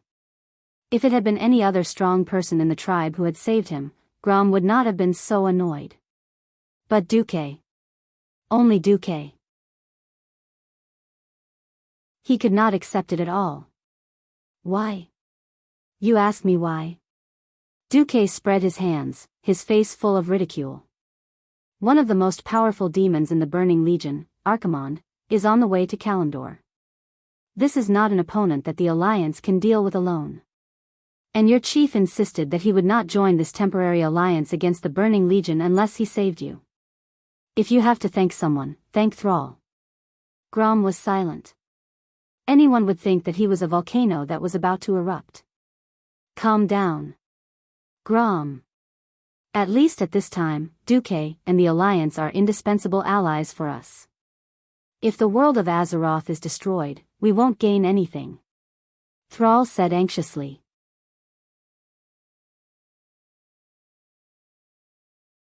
Chapter 882. Grom calmly pushed Thrall away with his immense strength.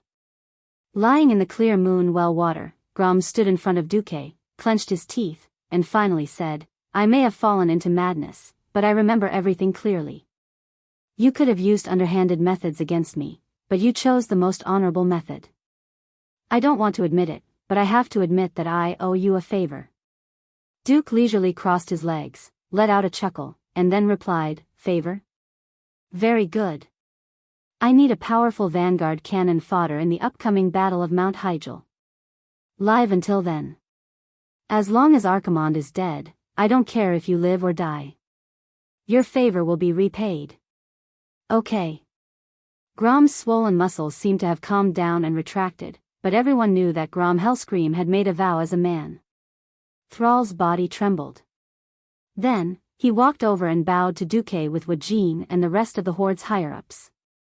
Duke Marcus, no matter what the grievances between the Alliance and the Horde are, at least this time, we are grateful to you. You are a true gentleman outside of the battlefield.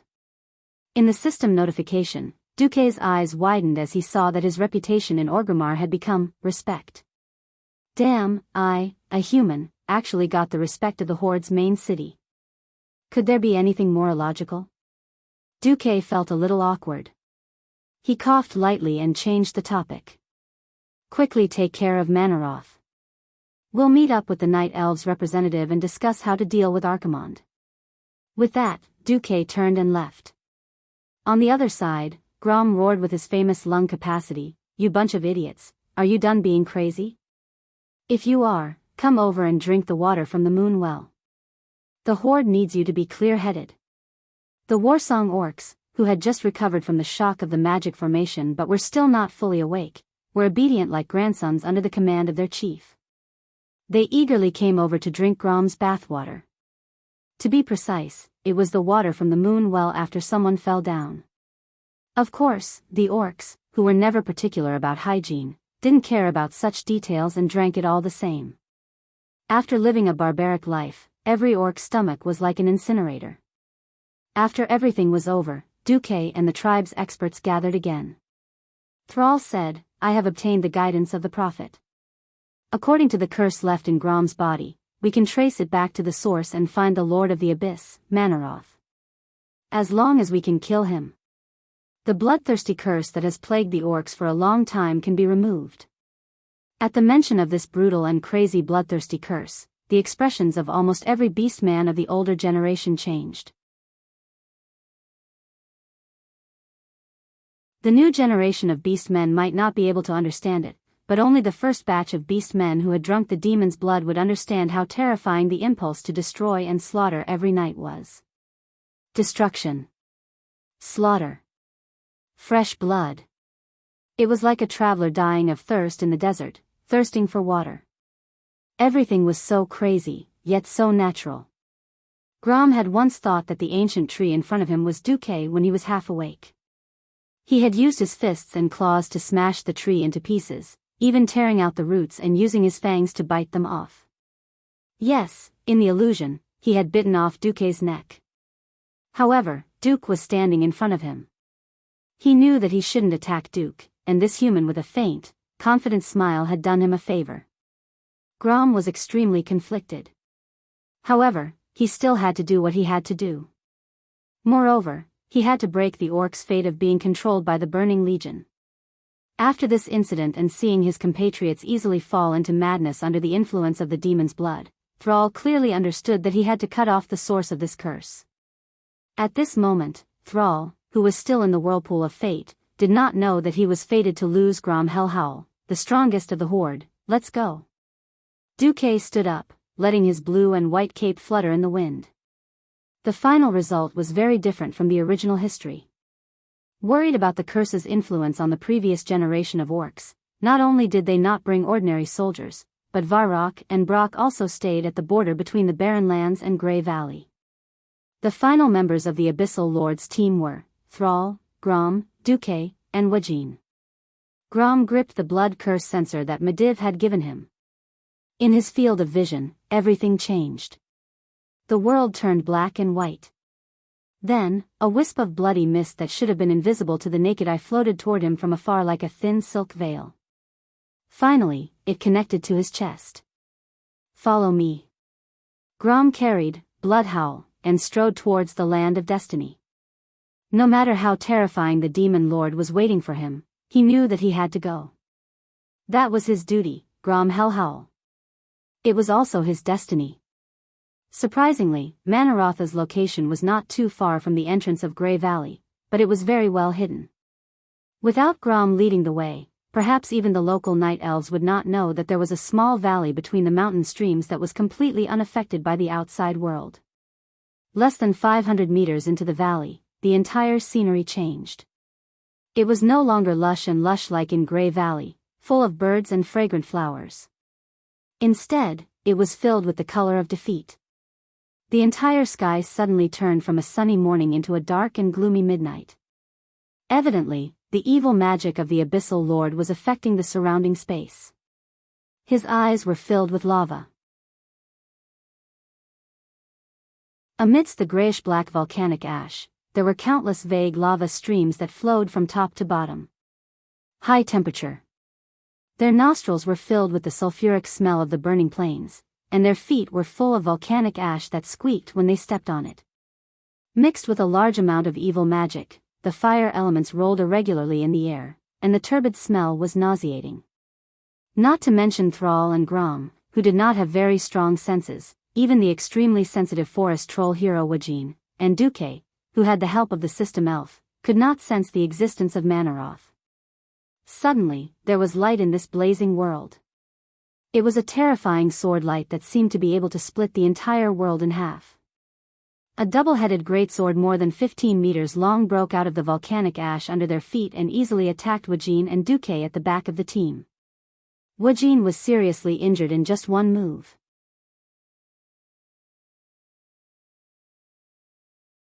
Chapter 883. Woking had never been a flimsy man. The troll looked thin, but that was purely because of his body proportions. Even though he looked thin, Wajin's arms were still thicker than Duque's thighs. Wajin, who was 2.3 meters tall, was half a body taller than Duque, who had grown to 1.83 meters in the void, perhaps because he ate something wrong. Despite being an agility-type hero, Wajin was still hit by the terrifying greatsword. If Wajin had not used his signature long rod and spinning blade to block the attack, no matter how strong the troll's regeneration was, he wouldn't have been able to save him. Like a cannonball, Wajin was sent flying 100 meters away and directly left the stage. Originally, the trajectory of the cold crescent sword light from Manarotha's giant sword had also covered Duque. However, the Lord of the Abyss did not expect that Duque, who should not have been able to react in time, would not have used flash or ice block to save his life. Instead, he leaned back as far as he could and got into an iron plank position to avoid this fatal attack. This gave Duque precious time to counterattack. Behind, following Duque's roar, Thrall and Grom, who were the vanguard, immediately reacted. When they turned around, they saw Duque throw out a gorgeous magic brilliance like a waterfall and hit the Lord of the Abyss. It was like a waterfall from the ground to the sky. The dazzling golden flame shockwave was mixed with the holy light that should not belong to a mage. However, it was not enough. After the huge double-headed greatsword failed to cut Duque, under the control of the huge arm filled with explosive power, it spun around and stabbed into the ground. A scarlet shockwave exploded in front of the huge body of the Lord of the Abyss. Completely unable to withstand it, Duque could only flash and retreat to Grom's side.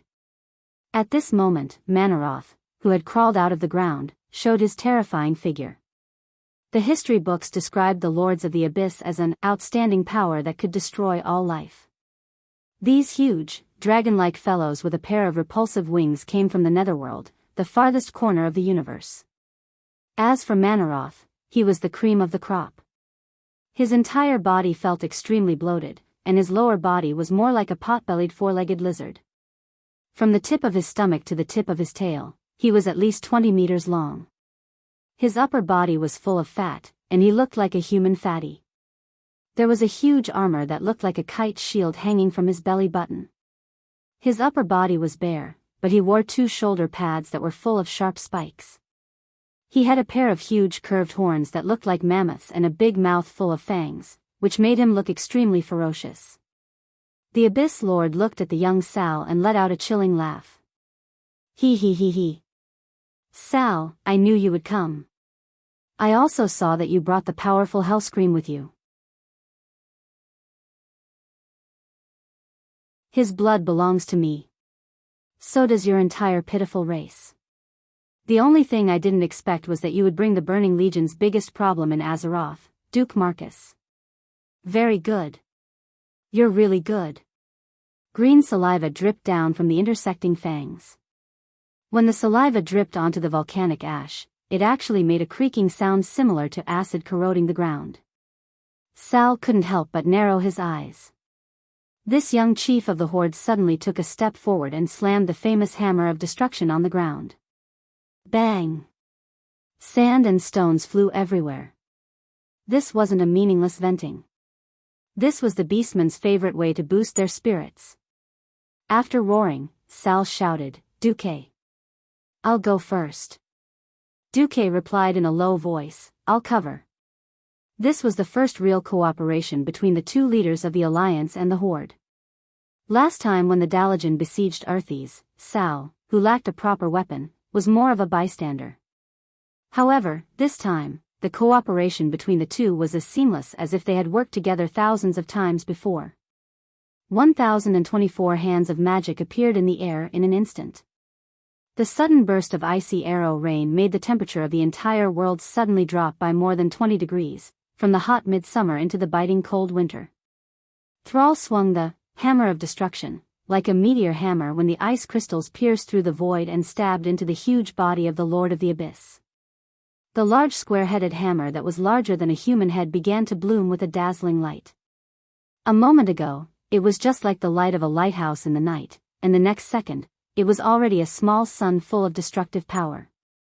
The air in the lungs was compressed by the strong muscles, as if every milliliter of air was converted into oxygen to support the next blow. Sal used all his strength to throw the hammer of destruction. Just as the Lord of the Abyss was busy defending against Duke's breaking dawn magic, the hammer of destruction arrived before he could recover. Boom! An earth-shattering explosion. Even with Manarotha's huge body, the powerful destructive power of the hammer of destruction still forced him to take 3 big steps back. Unfortunately, even with the full power of the hammer of destruction, it still could not break the defense of the thick hide of the Lord of the Abyss. Ha ha ha ha. Manaroth laughed wildly. Although it's a good effort, unfortunately, it's meaningless. The next moment, the huge Lord of the Abyss charged over faster and fiercer than a rhinoceros. Boom! The double-headed giant sword emitting an evil aura easily smashed the limestone ground the size of a basketball court into pieces. The powerful shockwave sent Sal flying, who had clearly dodged the attack, and Duque had to flash dozens of meters away again. The powerful shockwave also flipped Grom over. Manarotha's huge body stood in front of Grom Hellscream and laughed sinisterly. That child Sal believes that you will definitely be saved. But he does not know what is burning in the depths of your soul. When that thing is in your heart, you will know that we are actually all the same. The murmur burrowed deep into Grom's chest, pierced his heart, and plucked at the weakest chord in his soul. It was a string that could easily cause him to fall into madness and slaughter with just a slight tug. His soul was falling. His soul was falling. He found that his body and soul seemed to be enjoying this desperate, painful, and sweet madness. No! Grom let out a roar that sounded like it came from hell.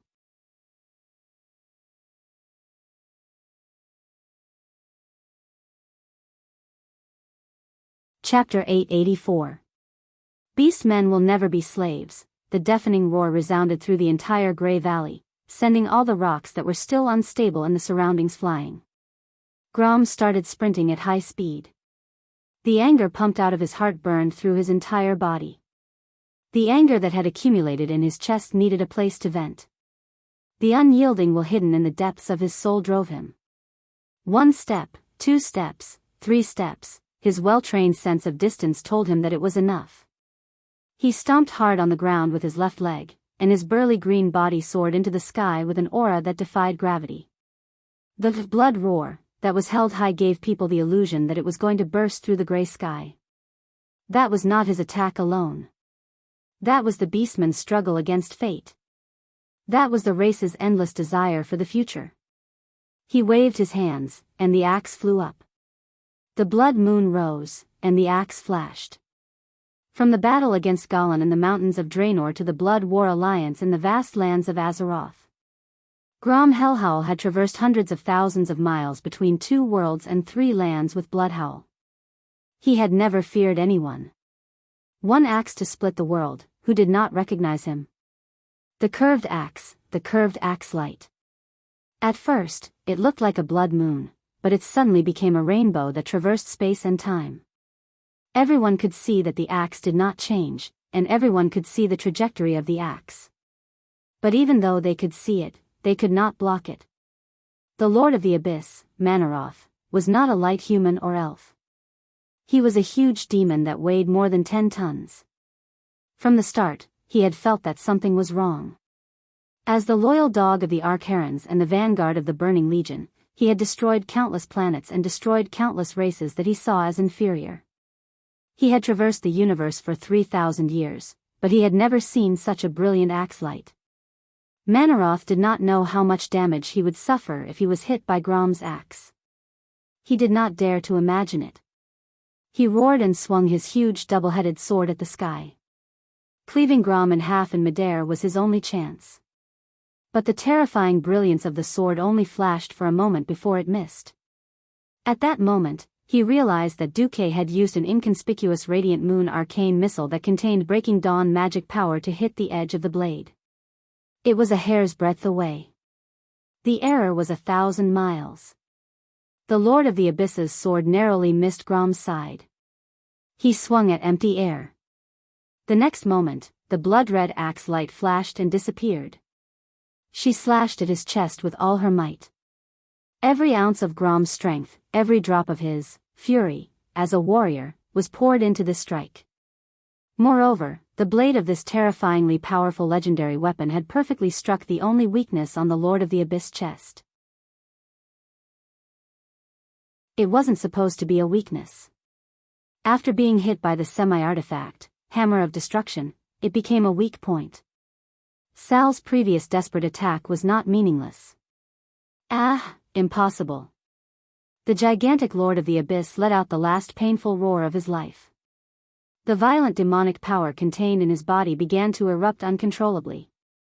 It was as if a nuclear explosion had occurred. It symbolized complete destruction. It symbolized inevitable death. Thrall, who had just regained his senses, did not even have the time to stand up.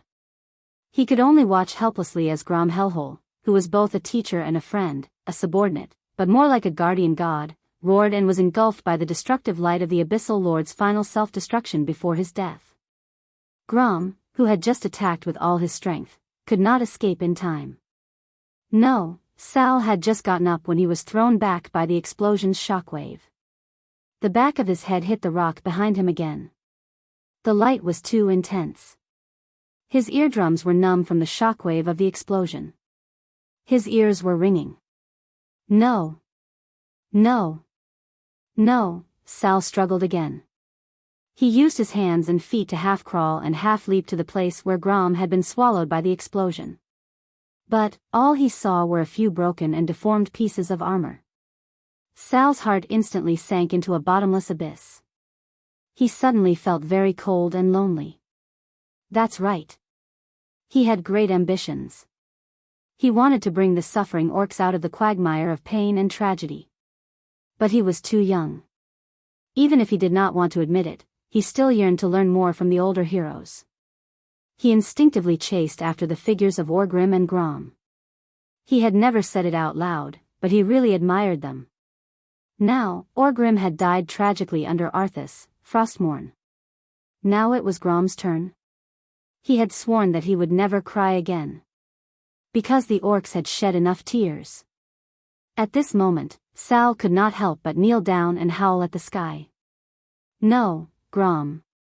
No, originally, this should have been an incomparably sorrowful scene.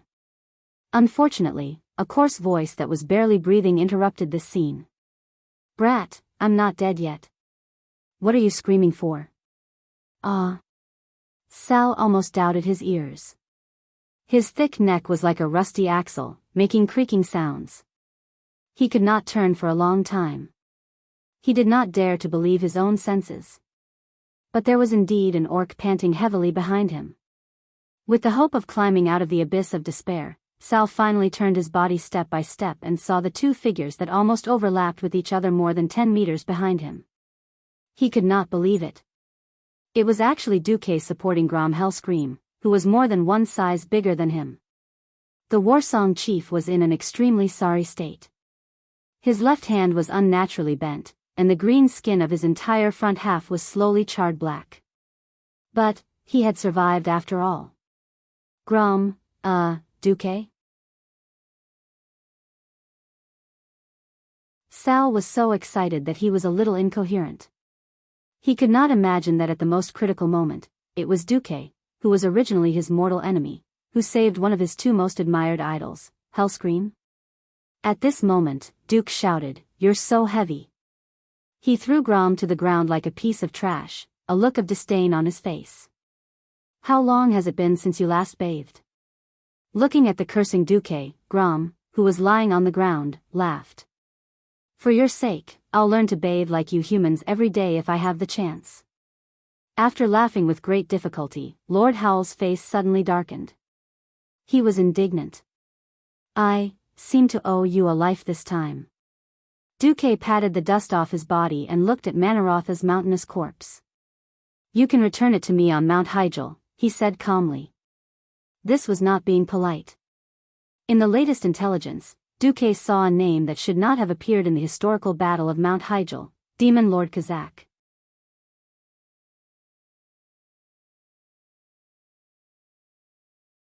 Chapter 885.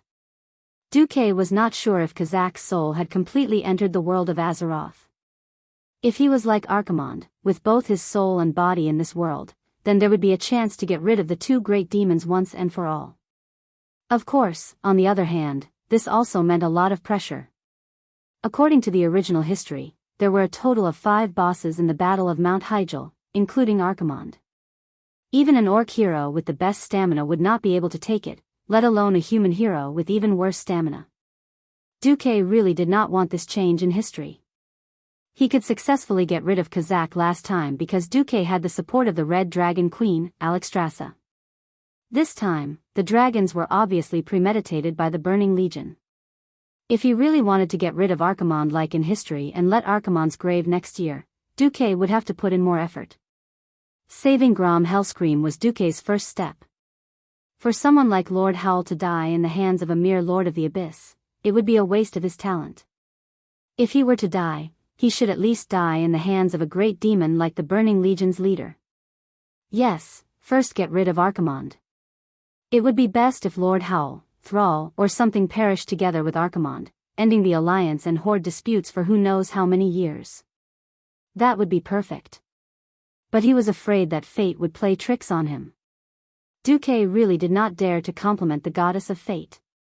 If she was unhappy and slammed the table, saying, "Your alliance already has Lothar, the old bastard, and the horde needs an old scum or something," then Duque would be embarrassed. All right. First get rid of Archimonde, then leave the rest to fate. Back to 2 weeks ago, on Mount Hyjal. More than 9,000 years ago, Illidan built a second well of eternity here for his own selfish desires. Later, the dragons that survived the cataclysm came to the home of the Night Elves.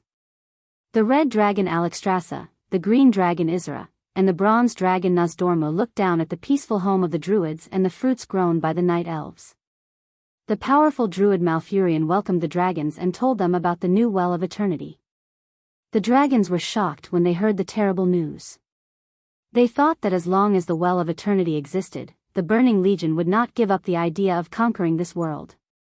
Malfurion made a pact with the 3 dragons to ensure the safety of the Well of Eternity and to ensure that the minions of the Burning Legion would never find a way back to this world. The Giver of Life, the Red Dragon Queen Alexstrasza, cast a magical acorn into the center of the Well of Eternity. As soon as the acorn came into contact with the magical lake water, it began to sprout and grow into a giant oak tree. The roots of the tree reached deep into the bottom of the lake, and the huge canopy almost covered the entire sky. This huge oak tree was the eternal symbol of the Night Elves' harmonious relationship with nature. The life energy it emitted could slowly spread and heal the wounds of the entire world.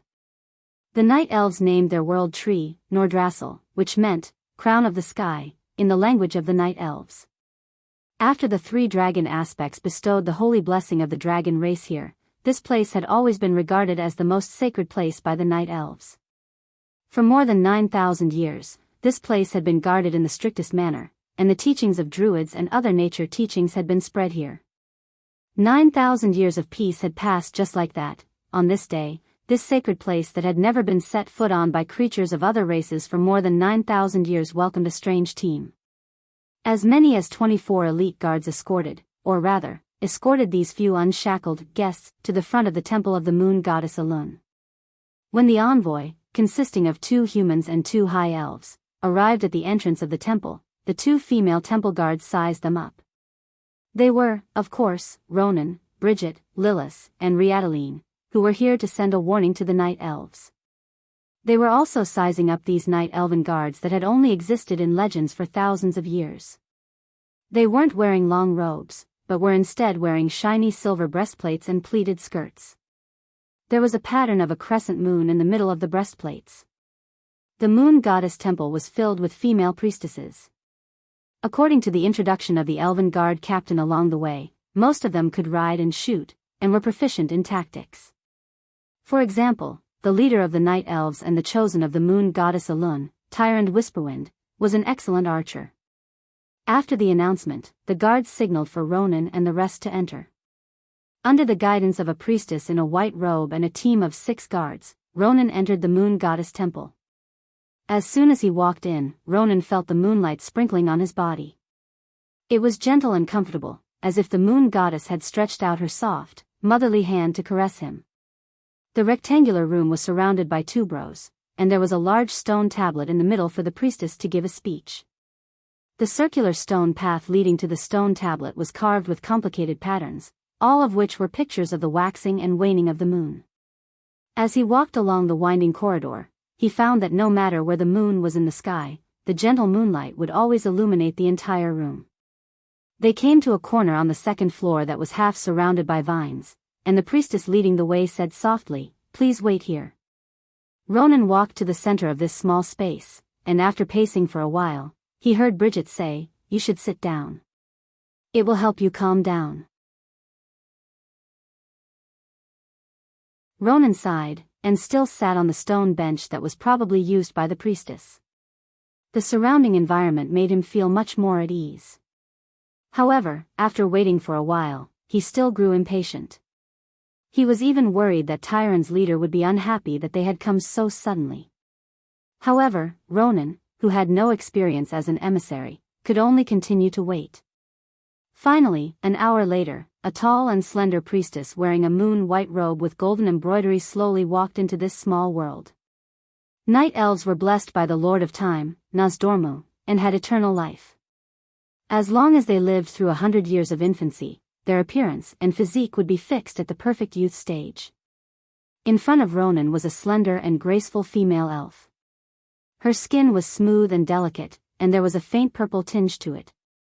Her strange blue hair had a few strands of silver in it, and her exquisite face was very feminine even in the eyes of humans and high elves. "Hello. I am Tyrant Whisperwind." The priestess spoke in ancient elven language.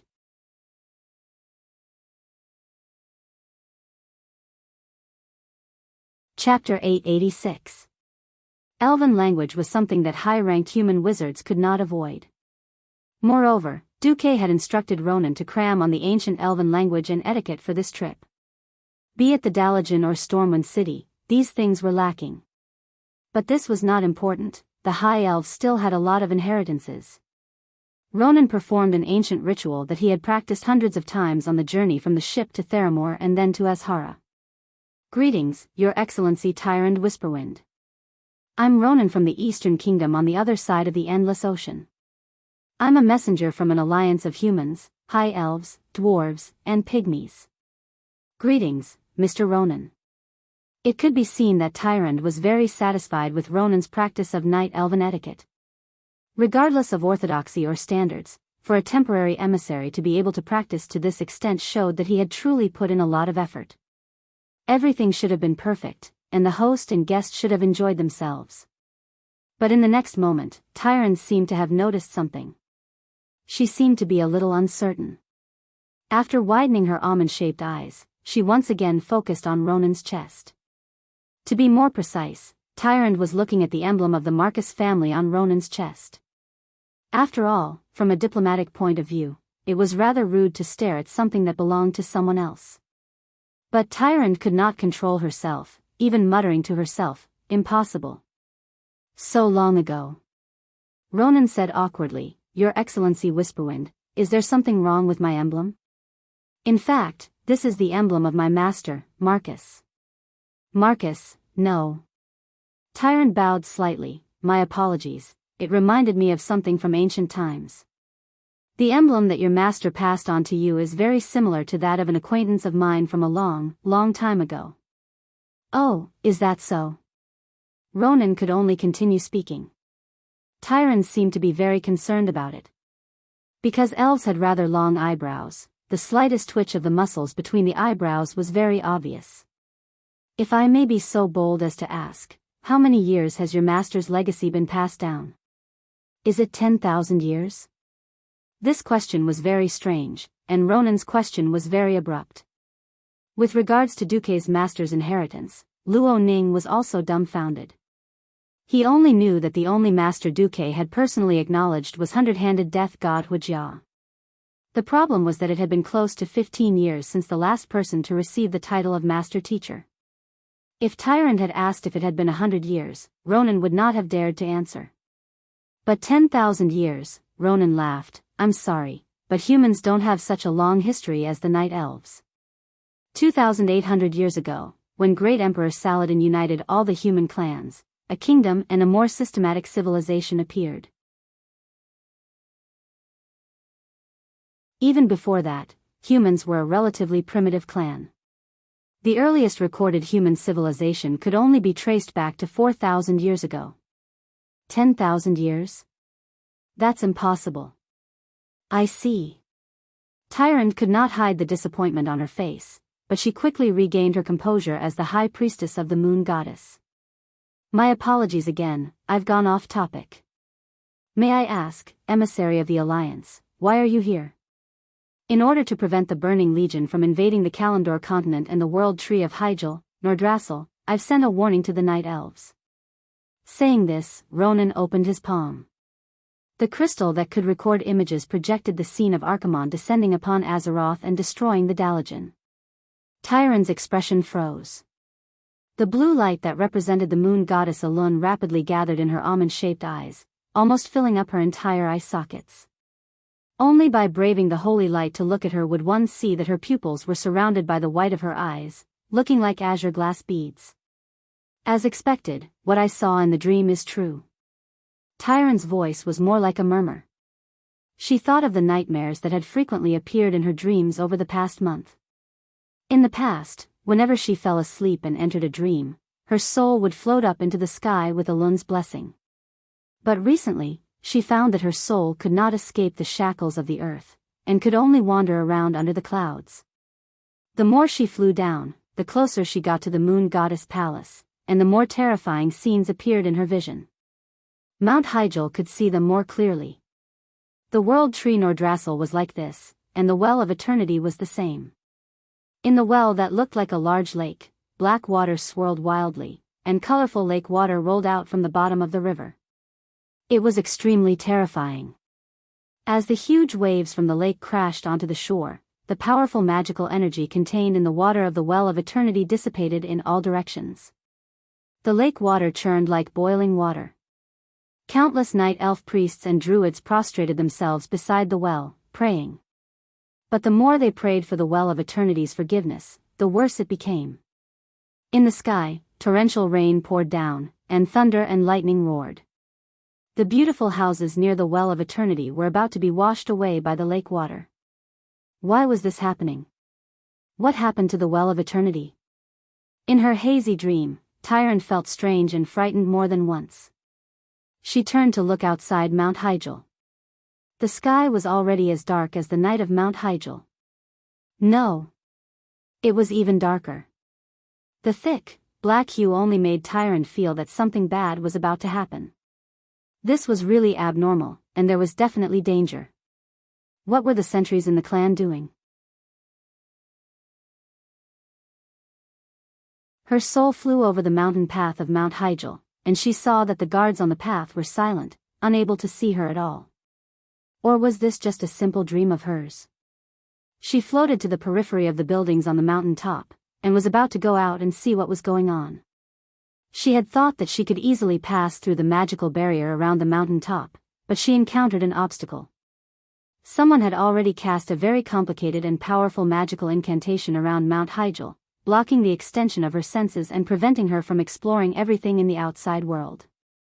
This made her feel like a baby bird waiting to be born in an egg, but she had no idea whether there was a ferocious predatory beast outside that wanted to smash and destroy her, or break the eggshell and drag her out to be devoured. This unknown terror made her very uneasy. But she could not pass through this mysterious and evil magic. Every time she tried, she would feel an unexpected pain. She could not cry out. This pain was not something that could be solved with a few screams. Every time the dream reached this point, all the images would disappear just like that. When she woke up, she found herself once again in the pure and flawless world of the Moon Maiden Temple. She was the high priestess of the Moon Goddess, as well as the leader of the entire Night Elf race, even if she had an ominous premonition in her dreams. Even though there was an ominous foreboding in the dream, she could not make any big moves with just this alone, until she saw Archimonde's image.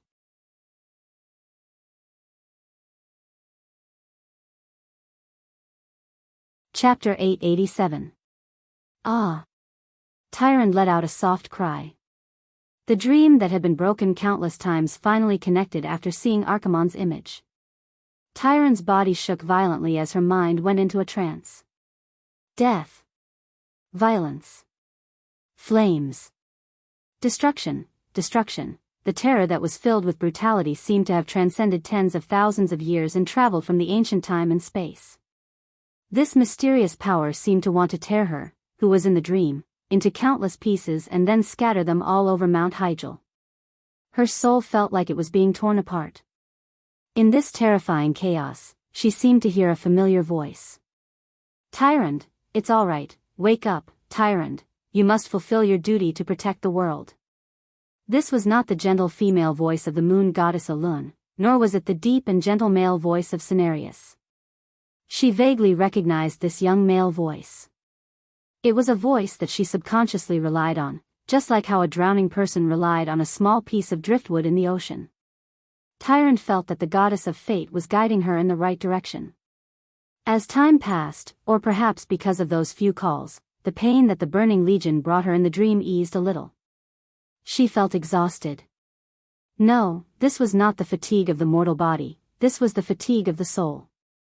It was as if her body wanted to continue drifting in the dream world, and her soul no longer needed to return to her body. But if she did so, she might lose her life, so she had to hold on. Slowly, she could feel her breathing. As the pain in her soul lessened, the voice of the moon goddess became clearer. She could faintly hear the prayers of the priestesses echoing in the temple all year round. Tyrande felt that she had returned to her physical state. Her soul felt like it was hurriedly passing through a layer of mist, the scene in front of her distorted, and her consciousness returned to her eyes.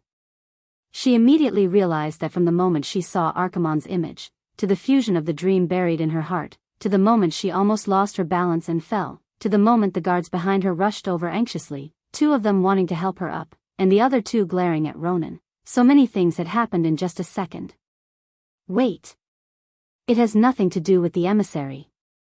Tyrande hurriedly stopped the guards from acting rudely. Lady Whisperwind. One of the priestesses nervously asked. Tyrande waved her hand.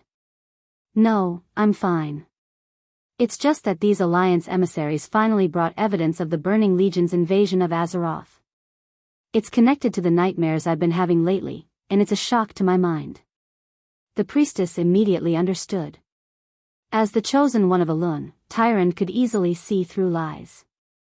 If what Luo Ning brought was fabricated, then what awaited Luo Ning would be the wrath of the entire Night Elves. The image of Archimonde destroying the Dalajan was naturally a fragment that Duque had intercepted when he was using Antonida's mage tower. There was no doubt that it was real. Then things would be much simpler.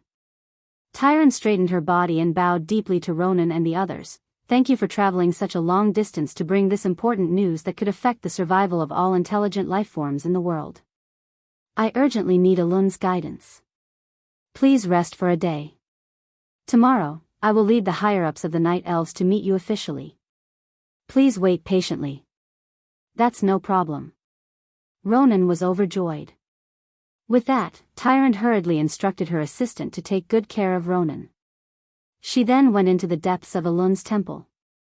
In the prayer hall dedicated to the high priest, Tyrant gently took off all her clothes and stepped into the crystal pool with the statue of the Alun goddess. She allowed the holy water that poured out from the bottle in the hands of the Alun goddess to drench herself, allowing herself to enter a state where she forgot about everything else and began to communicate with the goddess. Luo Ning and the others heaved a sigh of relief after being brought by a priestess to what should be a guest house in Mount Hyjal. It had not been easy to get here. Because it was still early, Theramore had not formed yet, and there were no magic portals. They had no choice but to cross the endless sea by ship. The fleet that crossed the sea was not large. There were only 7 ships, which attracted the attention of a medium-sized Naga clan. They had fought Nagas, killed Murlocs, and even fought a giant octopus with tentacles that were more than 10 meters long. After coming to Theramore to resupply, the journey was still passable. However, after landing in Azhara, they almost killed their way here. They had killed countless Nagas and satyrs along the way. After entering Grey Valley from the west of Azhara, they were ambushed by 200 night elves. Fortunately, they could barely speak the night elven language, so they escaped. One had to know that Luo Ning's group didn't anticipate the power of the first arrow at all. Although it was a warning arrow, they did not react in fear until Luo Ning's magic shield was destroyed. Fortunately, it was a false alarm. In the guest house that was filled with purple and green colors, Luo Ning stared at the green outside the window from the balcony on the 2nd floor. He could not help but say, "How peaceful. I hope this peace can last forever." Unfortunately, we are here to report bad news. Lilith raised her head slightly, and immediately lowered her head to her work. She was using the special juice for rangers to maintain her bowstring. Not far away, Riadaline was doing the same. Originally, the leader of the Blood Elf Paladins could not leave, but considering that Mount Hyjal was fighting against the Scourge army and the demons, Duque still sent her to be the vanguard. Only Brigida Bendis responded to Luo Ning. "Without our fight, there will be no peace for our descendants. That's what my father always told me." Bridget subconsciously combed her slightly longer hair. Luo Ning was a little surprised. "Oh, I didn't expect you to have children." Bridget blushed, and then a little sullen. "Don't look at me like this. I have a more feminine nickname, Bridget. Also, my father has long ordered me to get married and have children before I turn 25. Only after I have children will I be allowed to join the army again." Luo Ning was speechless. He did not expect General Abendis to have such a loving father side. As they chatted, they did not know that at the same time, Tyrant Whisperwind, who had finished praying to the goddess Alun, met the prophet Mediv in the side hall.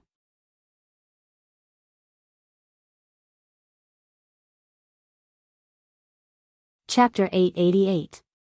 The Mediv, who had lost almost all of his power and could only be a prophet, had once thought about how to convince a leader who had guarded his own world for nearly 10,000 years. It wasn't an easy task. Unlike Quell, the loss in the past, the High Elves could still barely interact with human society. The Night Elves were completely isolated, and the ecological cycle of the entire society was a complete closed loop. They didn't need to communicate with the outside world. They didn't need to buy anything from the outside world. What they needed was the most natural ecological cycle in the forest. They rejected any new civilization. Even if a tree was chopped down to build a house, it had to be planted immediately.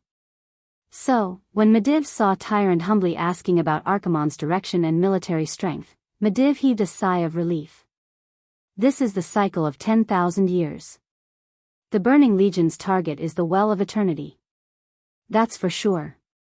With the dragon aspect busy, the Night Elves alone can't defend the Well of Eternity. We need to ally with the Horde and Alliance. Alright, next up was the story of an agility-based hero and an intelligence-type hero having a war of words. Round 1. No, I feel that the night elves have been preparing for this battle since 9,000 years ago. We can definitely deal with the Burning Legion, Tyron said.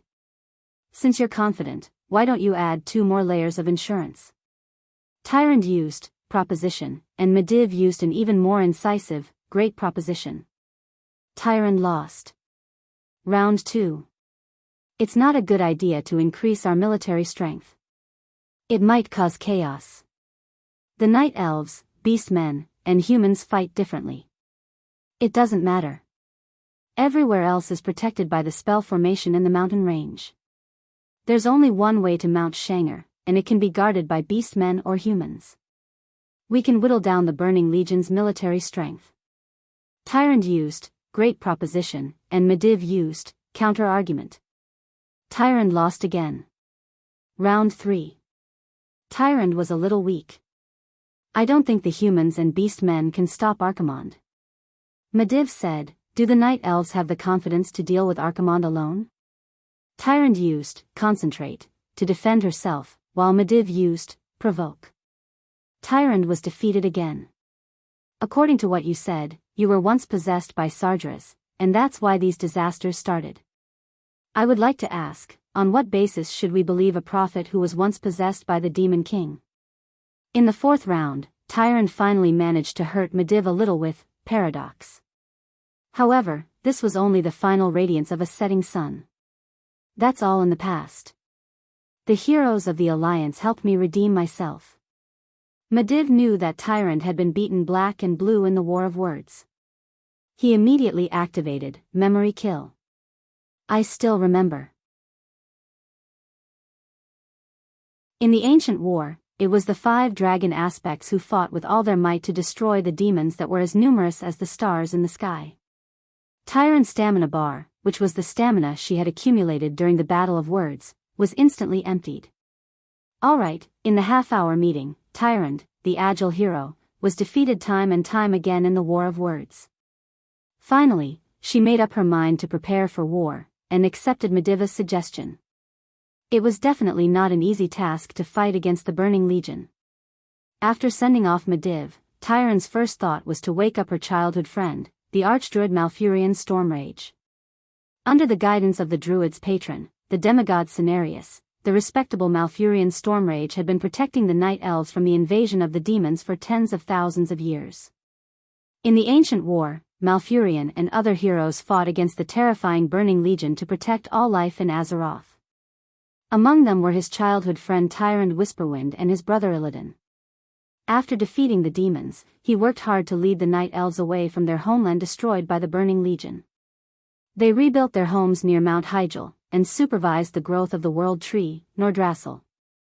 The dragon aspect, Isra, connected Nordrassil to the Emerald Dream. It was a reflection of Azeroth that was free of war and unaffected by mortals. He allowed all druids, including Malfurion, to enter this country.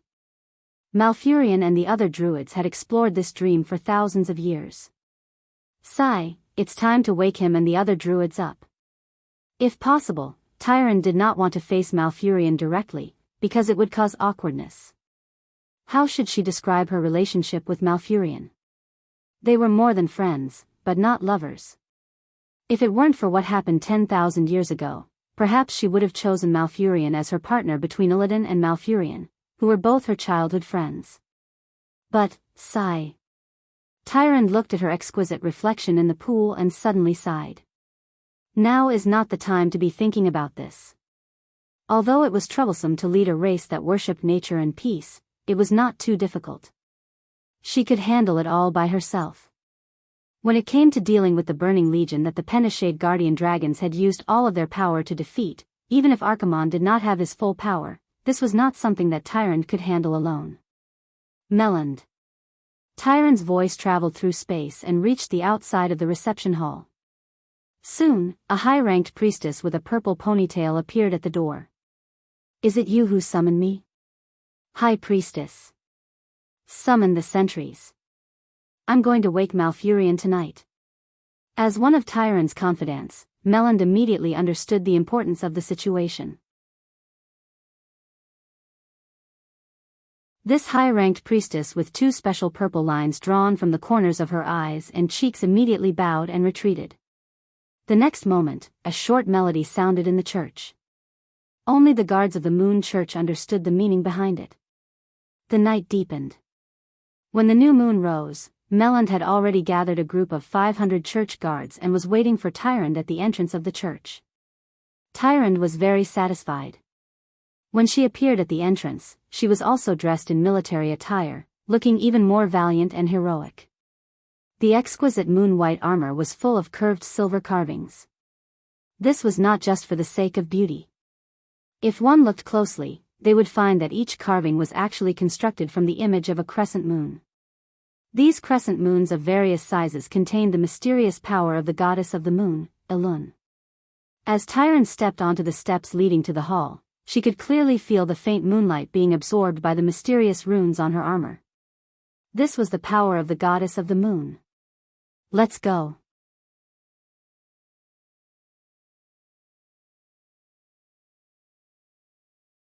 Chapter 889. Unlike most other intelligent races, the night elves were nocturnal creatures. Although the high elves, who shared the same bloodline as them, also had the mystical talent of night vision, the night elves also had the shadow evasion that the high elves did not have. At night, as long as they remained still, the power of the moon god would make them disappear from the sight of mortals. Of course, this was only a form of visual deception. This did not prevent the night elves from showing the world how much the moon god doted on them. Of the 500 temple guards, 350 were night elf archers, while 150 were the night elf specialty, huntresses. These huntresses rode on night saber that was pure black and could also hide in the shadows and darkness. They held a special weapon that was as large as a plate and had 3 sharp edges. This mystical special weapon had the effect of rebounding enemies nearby when it hit them. Tyrande herself rode on a huge saber-toothed tiger with black stripes on it.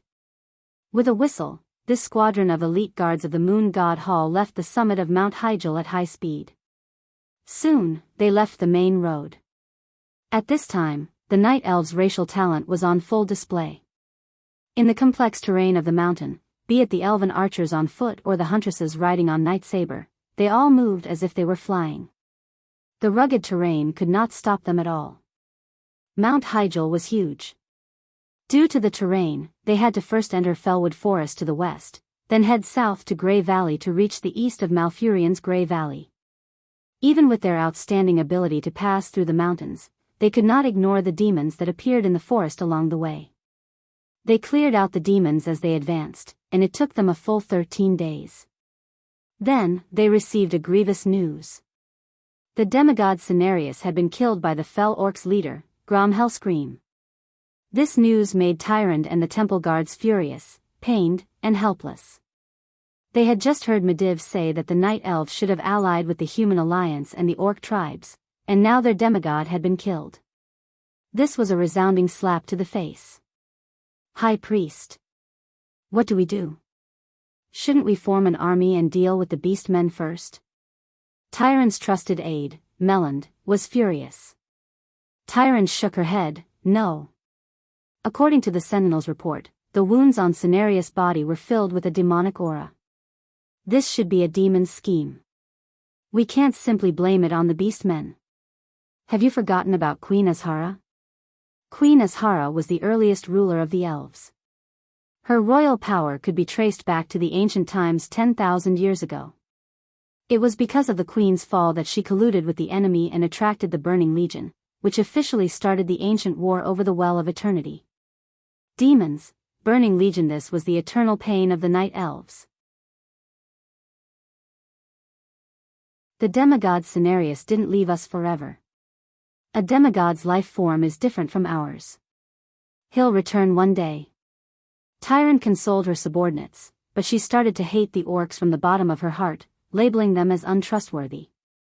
It was not an easy task to wake Malfurion, who was exploring the Emerald Dream. It was impossible to wake him up just by pouring water on him. Tyrande needed Cenarius' horn, but when she arrived near Cenarius' body, she found it surrounded by a group of satyrs. After a battle, Tyrande snatched the horn back and went to Malfurion's hiding place, using the horn to wake him up. After sleeping in the Emerald Dream for 1,000 years, Malfurion had given his body to the earth, sharing his fate with the earth and breathing with the forest. In the end, Malfurion was awakened from the deepest dream by the familiar voice. The moment he opened his eyes and saw the beautiful face that he had loved for 10,000 years, he could not help but feel a pang in his heart. If not for the accident that had occurred in that battle 10,000 years ago, perhaps he and Tyrande would have fallen in love with each other. Here, he wanted to express the love in his heart, but he had no choice but to suppress his emotions. There were many temple guards watching from the side. He knew that Tyrande did not like to show her feelings in front of outsiders. Before they knew it, the sun had risen. A glaring yet comforting heat suddenly appeared in front of them. This reddish heat warmed Malfurion's body inside and out, reminding him of his childhood. Back then, he had been constantly learning to grow in the world. Together with his brother Illidan, unknowingly, they had fallen in love with the same person. Unfortunately, that was a distant memory.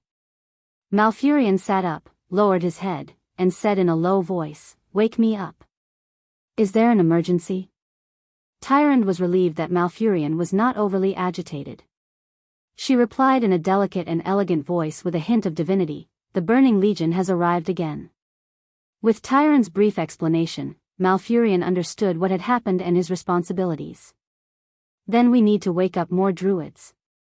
Unfortunately, they are sleeping in the underground caves." Just as Tyrande was about to wake up more druids with Malfurion as planned, there was a sudden commotion outside. Enemy? Tyrande and Malfurion gripped their weapons at almost the same time. At this time, Melland came in. "There's a very powerful human mage outside who wants to see Lord Whisperwind. He claims to be the commander of the alliance from the eastern kingdoms on the other side of the sea, Duke Marcus." "He's alone?" Malfurion was a little surprised. "Yes, perhaps he has absolute confidence in his own strength." After a pause, Melland emphasized, he doesn't have it. There's a family crest on his chest that's similar to Ronan's, but even more exquisite." Tyrande felt her heart skip a beat. She looked at Malfurion and said, "Let him in." Duque walked in with light footsteps. The Night Elves were a very important part of the Alliance. Although every kingdom in the Alliance had their own problems, the Night Elves' problem was more important. After dealing with Grom Hellscream, Duque flew towards the place where Malfurion had woken up in his memory. However, he didn't expect that with Ronan at the front line and Medivh informing him, the first thing he saw the most beautiful Night Elf Tyrande would be her nocking an arrow and pointing it at him. She questioned him sternly, "You're a Night Elf?" "You?" "Yes." "Who?"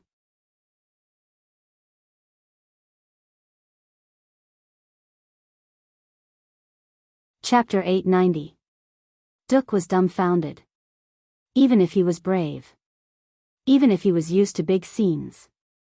He was completely baffled by Tyrande's sudden hostility.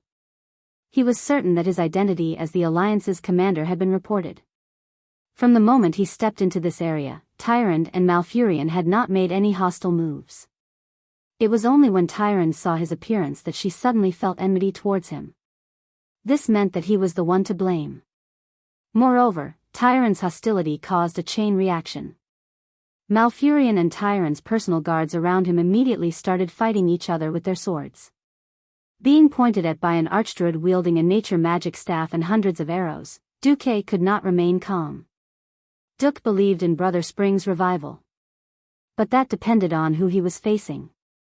In the face of the beast men, before Sal started to become a shaman like in history, even if Duque was hacked to death 100 times, he would still dare to shout, "I'll resurrect on the spot for you to see."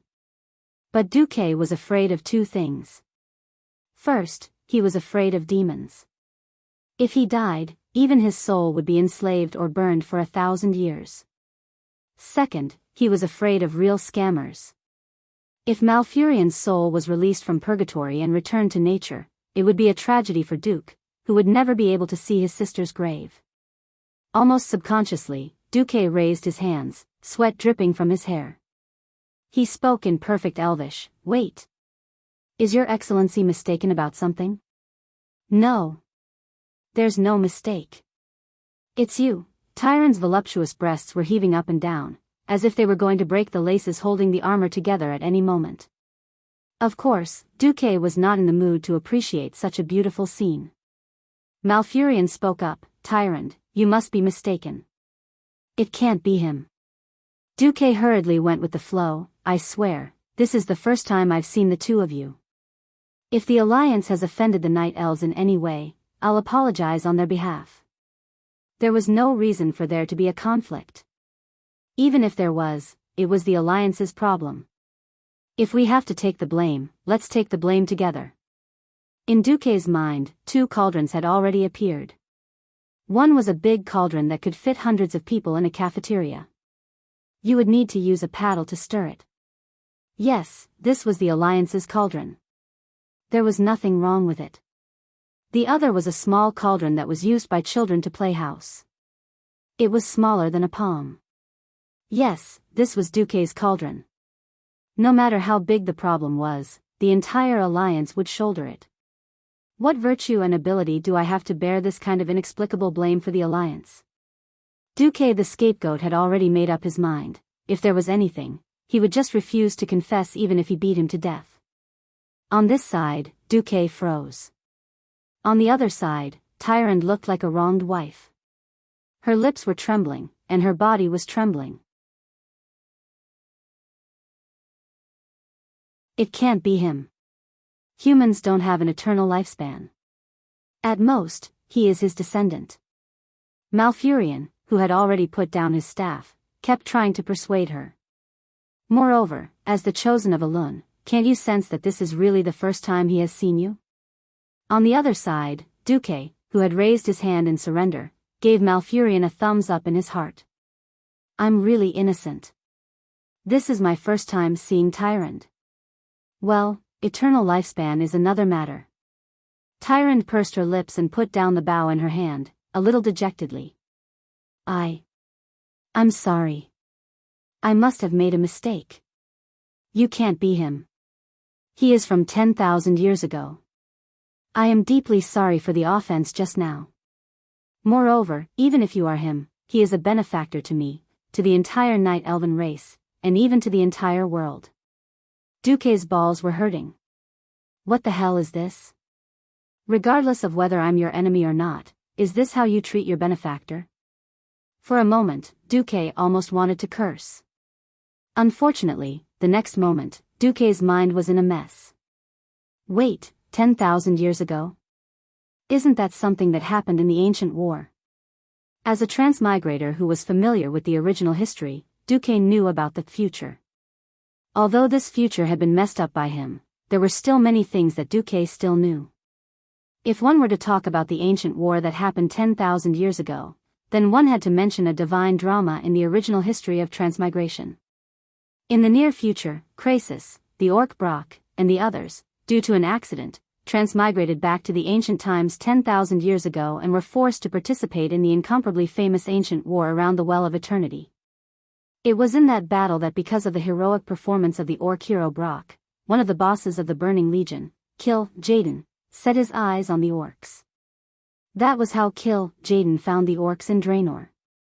Under the premise that there was a magic circle in Azeroth to expel the big bosses of the Burning Legion, Kill Jaden used the orcs who could avoid the magic circle to invade the world of Azeroth. The incident this time was more like a huge closed loop. Because the people of the present messed around and changed the history of the past, then the history of the past turned around and affected the present. If that was the case, the current situation could be explained clearly. The biggest possibility was that the future Duque had somehow participated in this divine drama of transmigration and went back to 10,000 years ago. Then, under the premise of ensuring that the Burning Legion would still be defeated and scram, he did something that caused Tyrande's wrath. This caused Tyrande, who saw the present Duque for the first time in 15 years at the Dark Portal, to be extremely sensitive and excited. All right. Since he was acting cool, he had to act till the end even if he cried and knelt.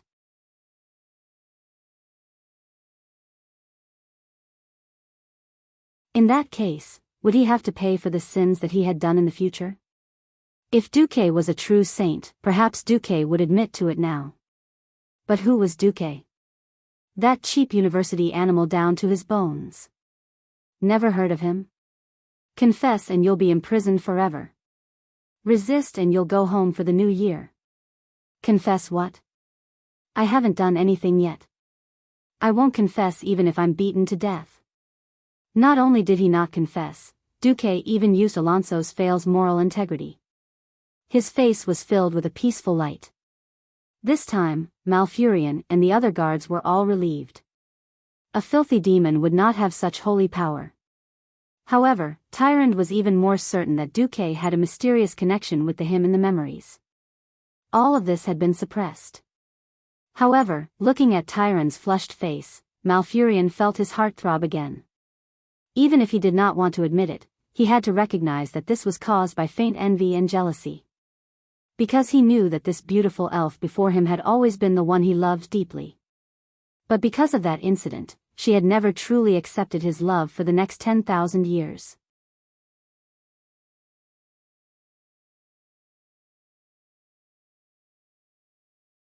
Chapter 891. As Tyrande's assistant, Melland had always been the most loyal to her boss. But at this moment, she was also dumbfounded. If it were translated into Duze's words, her current feeling would be, F***ck. What a load of information. Was the circle of nobles really messed up for 10,000 years? Wasn't that so? In the thousands of years before the War of the Ancients, outsiders believed that Tyrande would definitely choose one of the Stormrage brothers. Who knew that after the War of the Ancients, whether it was Tyrande or the Stormrage brothers, that matter was taboo and refused to talk about it. After that, Tyrande started to distance herself from the two brothers.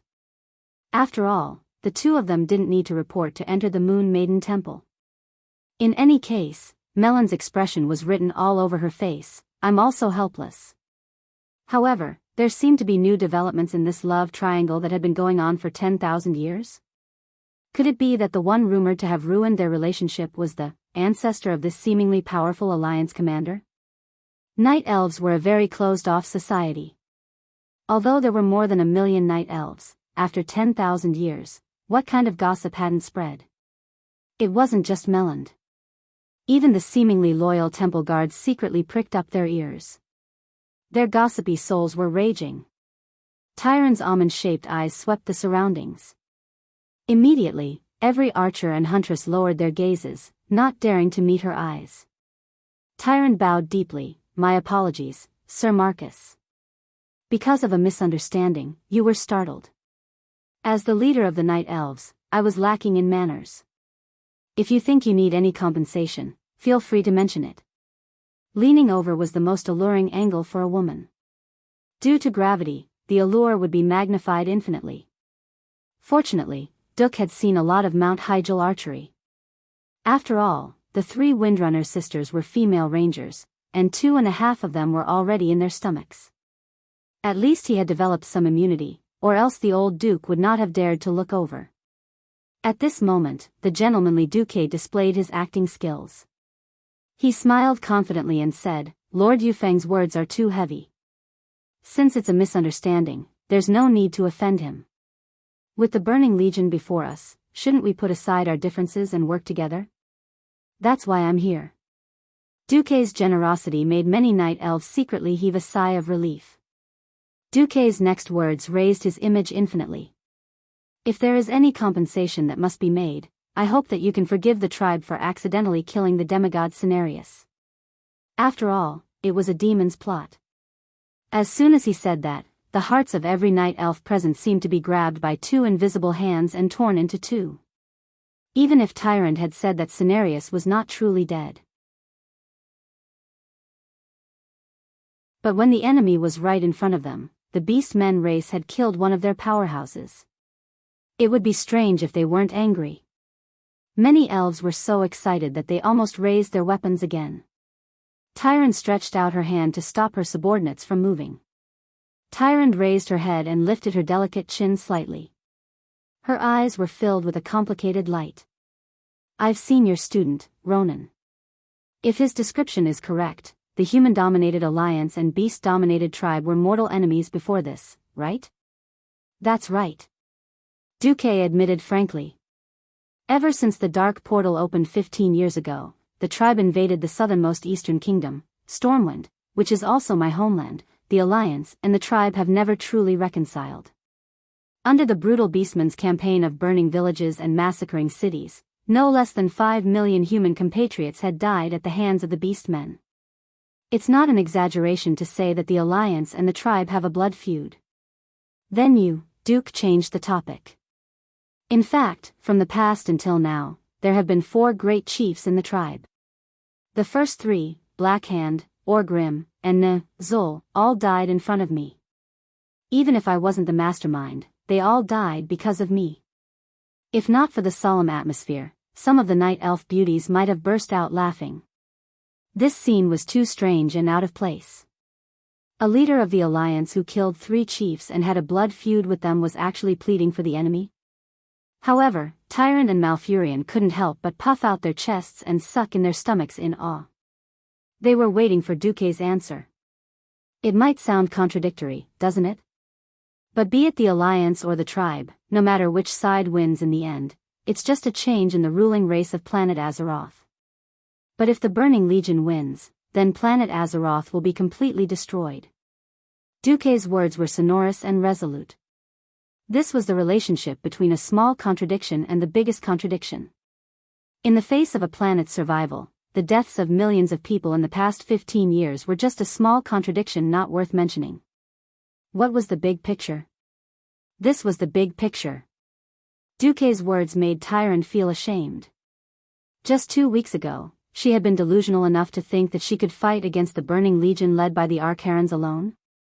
Compared to Duque's resolution to join forces with his mortal enemy for the big picture, her previous thoughts were so insignificant. At this moment, Malfurion placed a hand on the triple-carved pauldrons on Tyrant's left shoulder and said in a low voice, "Even humans have such resolution. We night elves can't be too petty. Moreover, after the last battle, we've spent 9,000 years and still haven't completely healed the damage to the earth." The damage to the earth. This was the greatest pain in the hearts of the night elves who mainly believed in the teachings of the druids. Tyrant nodded hard and strode towards Duque with her head held high. She extended her hand. "I heard that you humans treat handshakes as a symbol of friendship and unity. In that case, I think that in this huge crisis, we night elves, the Alliance, and even the tribe should work together." Yes. Duque shook Tyrant's hand firmly. This was a historic handshake. In the eyes of future historians, this was also a handshake that signaled the night elves joining the Alliance. With the foundation set, everything else was easy to discuss. "Yes, I haven't asked. Marcus, why are you here this time? Don't be so formal. Call me Duque, I'll get used to it." My surname is actually Du, not Ma."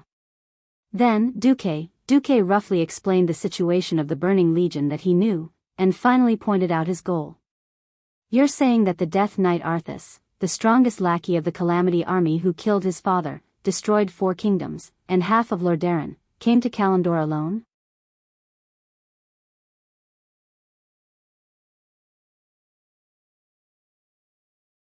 Chapter 892.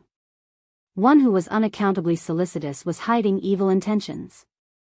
Now that he had matured, Duque understood better what was needed for diplomacy between countries and factions.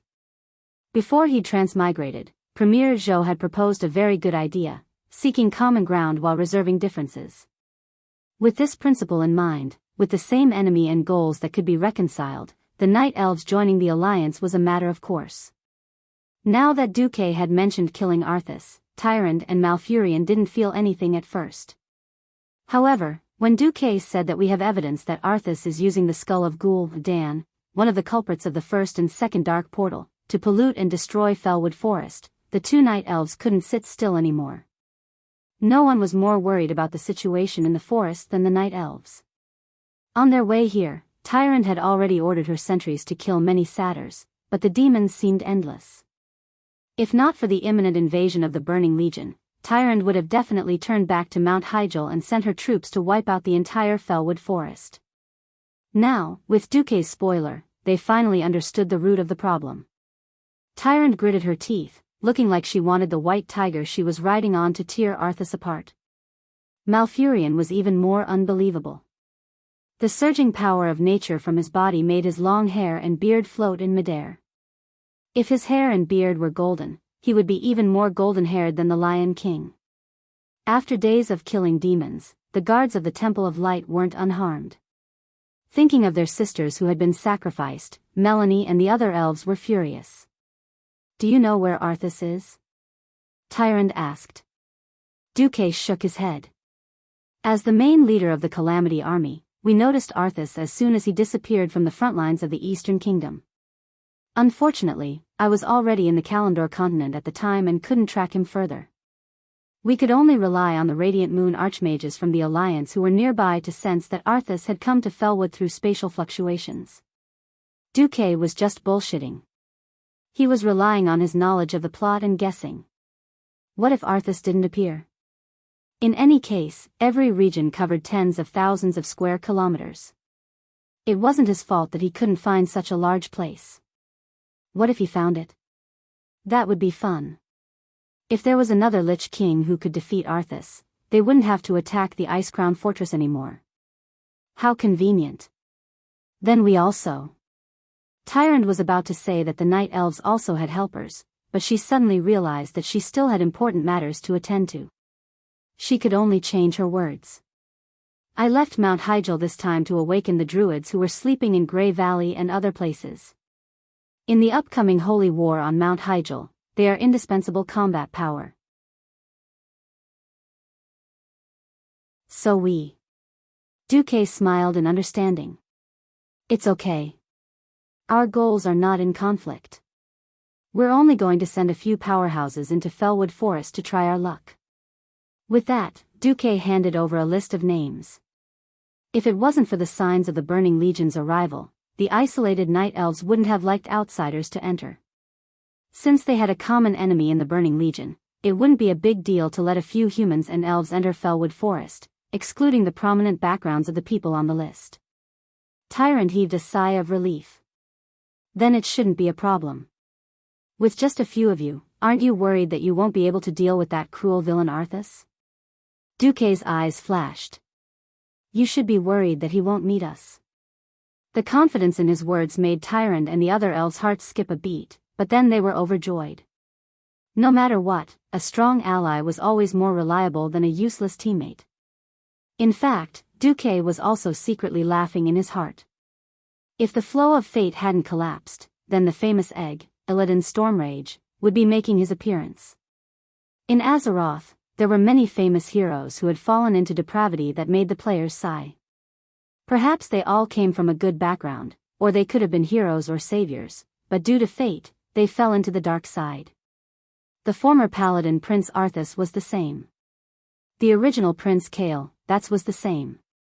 Illidan, who was about to appear next, gave Duque a similar feeling.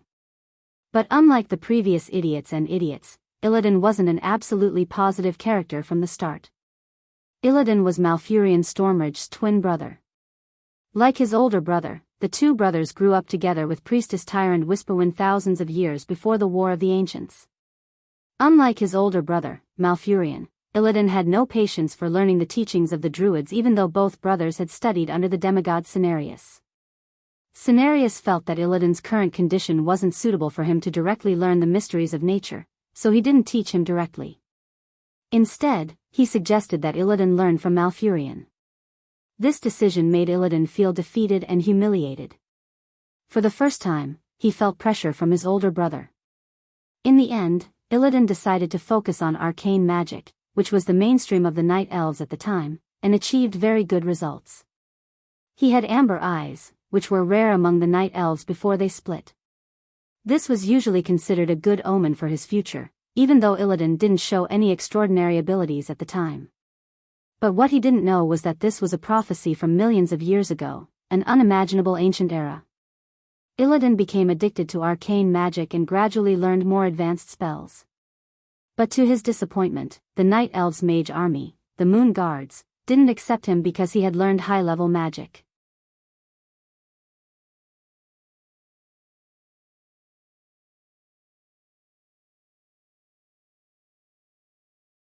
Chapter 893.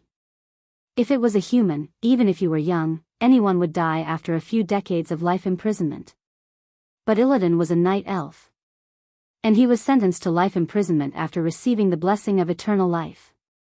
For the next 10,000 years, Illidan Stormrage lived alone in a very deep underground prison and was personally guarded by the Watcher May of Shadowsong.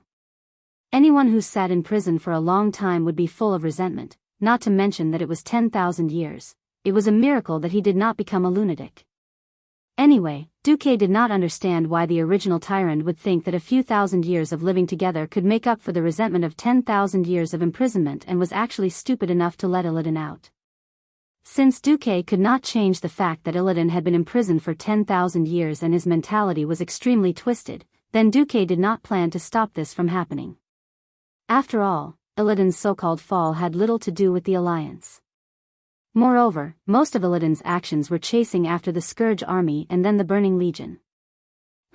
He seemed to have even dug up the ancestral graves of the Draenei, but what did this have to do with the current alliance? Moreover, since ancient times, the ones who killed the most people in history were traitors. Illidan was very active in killing the Burning Legion. He was even more aggressive than the Vanguard. Didn't they see that in the end, due to the trend of the times, even the Alliance accepted warlocks who used demonic powers, death knights, and demon hunters? If Duke killed Illidan before he could master his demonic powers and become a demon hunter, Tyrande and Malfurion would not be able to do anything about it. The loss of a demon hunter in the future would be enough to make Duke's head hurt. Moreover, if Illidan did not become dark, how would Duque have the chance to go to the Black Temple to farm Twin Blades of Azzinoth? Thinking back to when the pure and innocent Duque was the leader, he had a lucky hand. This, Twin Blades of Azzinoth, commonly known as the Egg Knife, was so common that all thieves and warriors in the team had one. In the end, no one wanted it, and even a mage like him had one. Afterwards, Duque would go to Iron Forge, the place with the most players. Whenever he saw a poor thief, he would go up to them and place the godly weapon in the trade window. The titanium alloy dog eyes of those poor black thieves of dazzling flower. Bah! Bitch! You're a mage, yet you're trying to steal a thief's equipment? He could still remember the scolding in the local channel, and then after Duque typed, the whole world went dead silent. That's how popular my team is. Even mages could pick up an egg blade to play with. If you want an egg cleaver and are skilled enough, PM me. In the next instant, Duque's private chat was flooded with messages. Under the temptation of the divine artifact, even the main thieves of the Dead Water Guild, the archenemy of the Duque Guild, came to lick their boots. That was awesome. Cough, cough. You've gone off topic. In any case, Duque had basically achieved his goal of coming here this time, which was to make himself known. Then, Tyrande asked, I wonder how many troops the Alliance can send to resist the Burning Legion. Duque raised his hands and put up 10 fingers. I heard that the mountain path up Mount Hyjal is narrow, so I only plan to send 50,000 mechanized mountain divisions to help defend the mountain. Also, 80,000 troops will cut off the Archeron's retreat after they enter Mount Hyjal to prevent more demons from the Burning Legion from coming up the mountain. Tyrande nodded. She was very satisfied with this number. Although she didn't understand what mechanized mountain divisions were, 130,000 troops was exactly what the Night Elves wanted. An immortal race was most likely not a race with strong fertility. The Night Elves did have millions of people, but they were spread across many regions. From the Feathermoon Fortress on Sodder Island in the southwest of the continent, to the vast Grey Valley, Fellwood Forest, Mount Hyjal, and Teldrassil Island across the sea. Even though the Night Elves were said to be all soldiers, the number of elites that could actually gather on Mount Hyjal was only about 300,000. After all, it was the famous Burning Legion. It would be great if the Alliance and the Horde could share the losses. Then, Duque, Elun told me that the Burning Legion's vanguard will land in Azhara in about a week. I hope to see the Alliance's army then. Duque bowed. In fact, our troops have already started to land in Azhara. We will be the first and second line of defense to stop the Burning Legion. Duque's words surprised Tyrande, but she was immediately delighted. She had been a little worried that she wouldn't be able to wake up all the sleeping druids before the Burning Legion arrived. Now that the Alliance was so loyal to them, this was definitely a huge advantage for the Night Elves. Tyrande bowed deeply this time. Then I will thank the Alliance on behalf of the people of this world. After meeting Tyrande, Duque directly teleported to the beach in the Azhara region. There was naturally someone there to set up a teleportation circle for Duque. Coming out of the teleportation circle, Duque couldn't help but let out a long sigh of relief. Fortunately, the world barrier of this world was still very strong against demons. Most demons that were lord level or above could not teleport from one corner of Azeroth to another. Otherwise, the Alliance and the Horde would be done for. Just wait for death. Looking west from the broken beach of Azhara, Storm Bay was an extremely busy scene.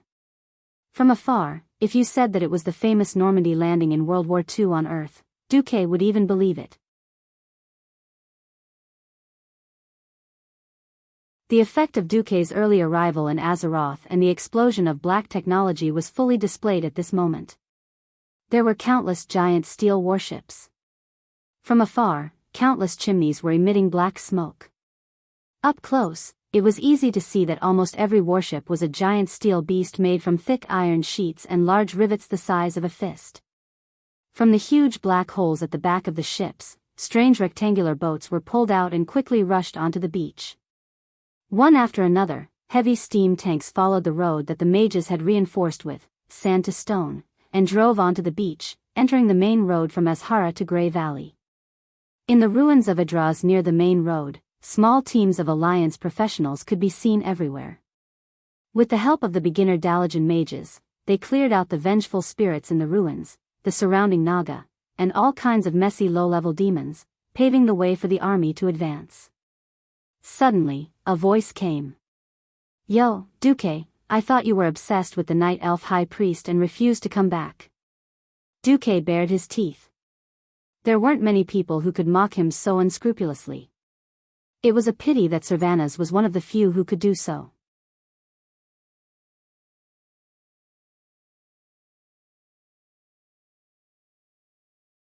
Chapter 894. Queen Sylvanas today was beautiful. Now that she was a queen, she could no longer wear the outfit of her former ranger general. Of course, the general equipment was not changed, but the originally low-key green jungle equipment was all replaced with the gorgeous gold jewelry of the High Elves' aristocratic style. At first glance, Duque thought he was looking at the supermodels in Victoria's Secret before he transmigrated. Looking at the two long legs, as well as the exposed hemispheres and slender waist, please forgive the shameless Duke for swallowing his saliva. Of course, if one thought that the shiny silver crescent longbow in Queen Sylvanas' hand was some kind of decoration or a sex toy, it would be a big mistake. Taking a demon's head from 1,000 meters away was as easy as taking something out of one's pocket. Using a scimitar at close range to kill enemies was like chopping melons and vegetables. Sometimes, one's aura rose along with one's status and identity. She had not been a queen for long, but her heroic and noble aura made people feel a sense of majesty from a few meters away. If Duque was not a Grand Duke and the commander of the Alliance, he would not be able to suppress this fierce girl. Since they had kissed and hugged each other, Duke naturally wouldn't mind going up and getting intimate with the woman in his pot. If there wasn't another person around. Duque was a little annoyed. Because Jaina was there too. Although she was still wearing the same battle mage equipment, the changes were still obvious. First was the shiny silver crown. Duque was not surprised that the crown of Quell Tiras would eventually fall on Jaina's head. After all, she was the legitimate heir of Dellen's line. The key was that Jaina wore lipstick and light makeup today. In the past, in order to weaken her image as a princess and strengthen her identity as a mage, Jaina would wear a mage's attire all day and never wear any makeup. Of course, she was naturally beautiful and did not need makeup. But with makeup, her lethality was more than doubled. Before Du transmigrated, Japanese makeup technique was one of the 4 great evil techniques in Asia, along with Thai sex change, Korean plastic surgery, and Chinese Photoshop. Jaina didn't hesitate to use one of the 4 great evil arts today. Duke would rather not know why. Jaina was the first to step forward and perform a ladylike bow from a suitable distance. Of course, wearing a mage robe wasn't bad either. After all, she was wearing the same silver breastplate as always. Duque, thank you for taking over the negotiations with the Night Elves when I was depressed. Now I've sorted out my feelings. I didn't believe in fate before. There were some things that I thought would never come to me, and I had already given up on fighting for them. But since it's the will of the goddess of destiny, I have to fight for it no matter what. You're welcome. Duque tried to avoid the topic.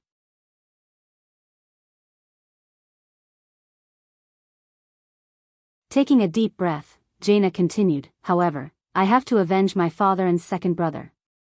Before that, I will not hold a formal enthronement ceremony.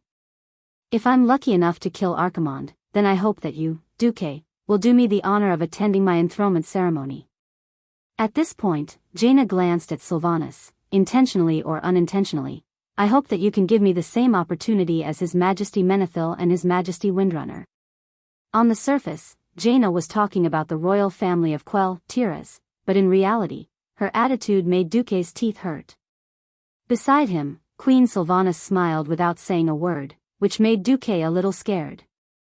Fortunately, the arrival of Turalian and the others diluted the awkwardness. Looking at the lineup, Duque couldn't help but smile. Turalian with Quell, Zaram, Mograine with Ashbringer, Bulang Bronzebeard, Sidon Dathrahan, Sylvanas, Lillis, Riadaline, Jaina, Ronan, Prince Kale, and 2 master astromancers.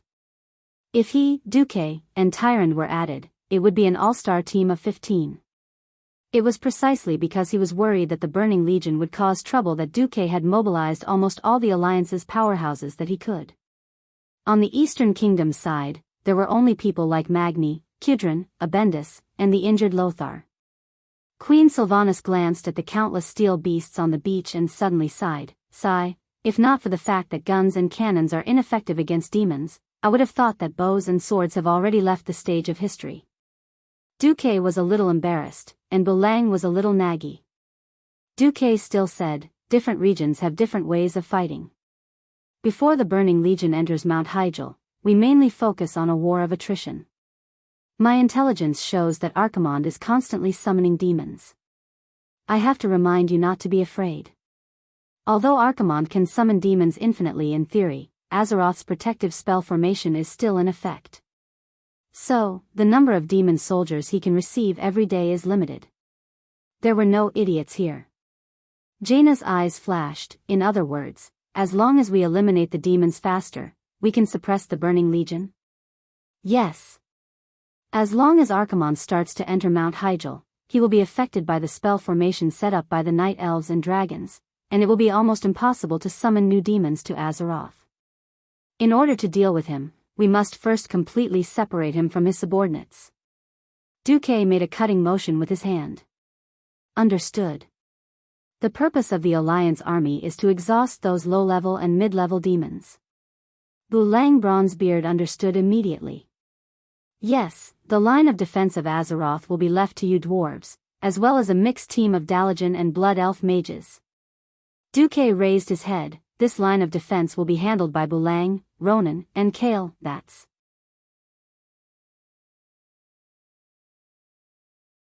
Bulang and the other 2 nodded in unison. Duque then pointed to the east of Grey Valley. The Night Elves have already abandoned this place because they suffered heavy losses in the previous conflict with the Horde. Sylvanas, I'll leave this place to your rangers. Leave it to me. Queen Sylvanas proudly straightened her back. Duque emphasized, listen, at this stage, the demons can't be completely killed. So my instruction to you is, preserve the land and lose the people, and lose both the people and the land. Preserve the people and lose the land, and the people and the land will be protected. Don't stubbornly resist. If the situation is not good, retreat according to the predetermined route. Understood. They answered together. The rest of you, follow me to Mount Hyjal to set up the line of defense. At this point, Duque paused, but before that, the few of you will first follow me to a place, in a huge underground cave in Grey Valley. As if guided by fate, Tyrande turned her head in an instant and found an ancient cellar. Even though the entrance had been concealed by nature magic, it was only to deceive outsiders. Tyrant immediately realized where she was, the place where Illidan was imprisoned.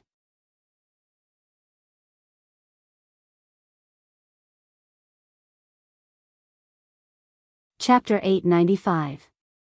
How could Malfurion not know what Tyrant was thinking? He objected almost immediately, "No. This is not suitable.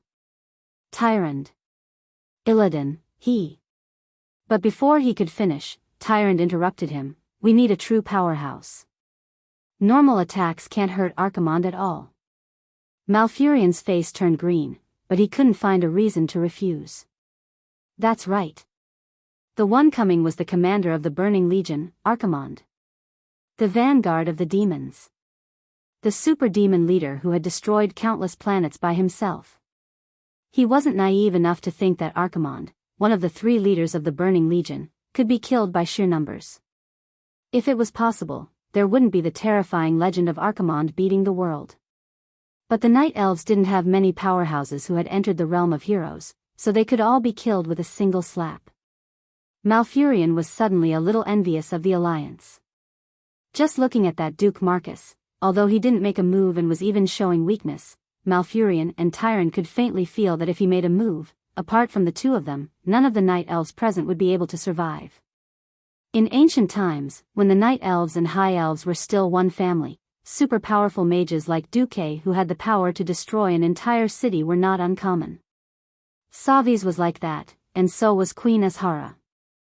But the strong wouldn't find weak teammates to help. From the list of people that Duque had voluntarily provided to kill Arthas, it was easy to deduce that the alliance definitely had many top powerhouses. Malfurion still wanted to object, "Tyrant. Have you forgotten? How did Illidan end up in prison? Besides, after 10,000 years of imprisonment, we still don't know how he is now." If Malfurion wasn't Illidan's big brother, he might even say something like, "You released another demon to deal with one demon." Of course, this was impossible. After all, it was Illidan who had made a huge mistake, and Malfurion had single-handedly protected him. But 10,000 years had passed, and perhaps the little bit of affection from back then had long been worn away by endless loneliness and torture, turning into hatred. Tyrant hesitated as well.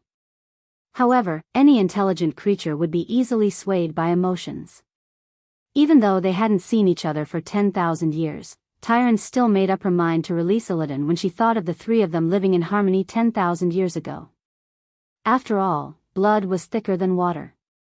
Under Tyrant's insistence, Malfurion had no intention of remonstrating.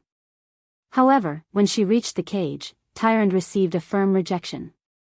The guard replied, "Illidan's storm rage is the most unforgivable of sinners.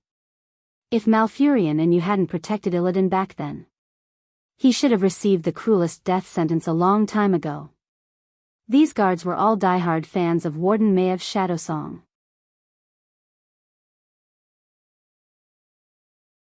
It just so happened that Mayev had temporarily left to provide support due to another prison being attacked by demons. Tyrant was furious. "I, the High Priest of the Moon Goddess, Tyrant Whisperwind, am the true leader of the Night Elves. I order you to open the prison and release Illidan's storm rage. Forgive me for not being able to comply." The leader of the guards replied. However, the words of one of the guards behind her completely ignited Tyrant's anger. This sentence was spoken in the ancient language of the High Elves. Of course, the words were even more vicious and bitter. Elegantly translated, this sentence was, "You still pretended to be so holy after coming back from the demons. Now, you finally can't help but want to take your lover back?" This was no longer a matter of being overwhelmed by anger. After Queen Azhara's group of High Elves fell and were cast into the deep sea, the Night Elves experienced 2 more upheavals before they formed the religious kingdom of Elun that was centered around nature. The first time was when the remnants of the High Elves led by Dethrima were exiled and renamed the High Elves. The second time was when the Druids, with Malfurion as the core, announced their neutrality and gave up their political rights. However, they formed the Cenarian Circle, an interracial organization that worshipped nature. Thus, Tyrant, who originally wouldn't start a massacre, gave the order, "Kill." Kill until blood flowed like a river. Kill until heads rolled. Finally, she even had her subordinates carve the reason for the massacre on the wall as an explanation to Maev's shadow song. In a sense, it was also to help Illidan, who was about to be released. Was there really nothing wrong with being imprisoned for 10,000 years by a guard who hated him? Who would believe that?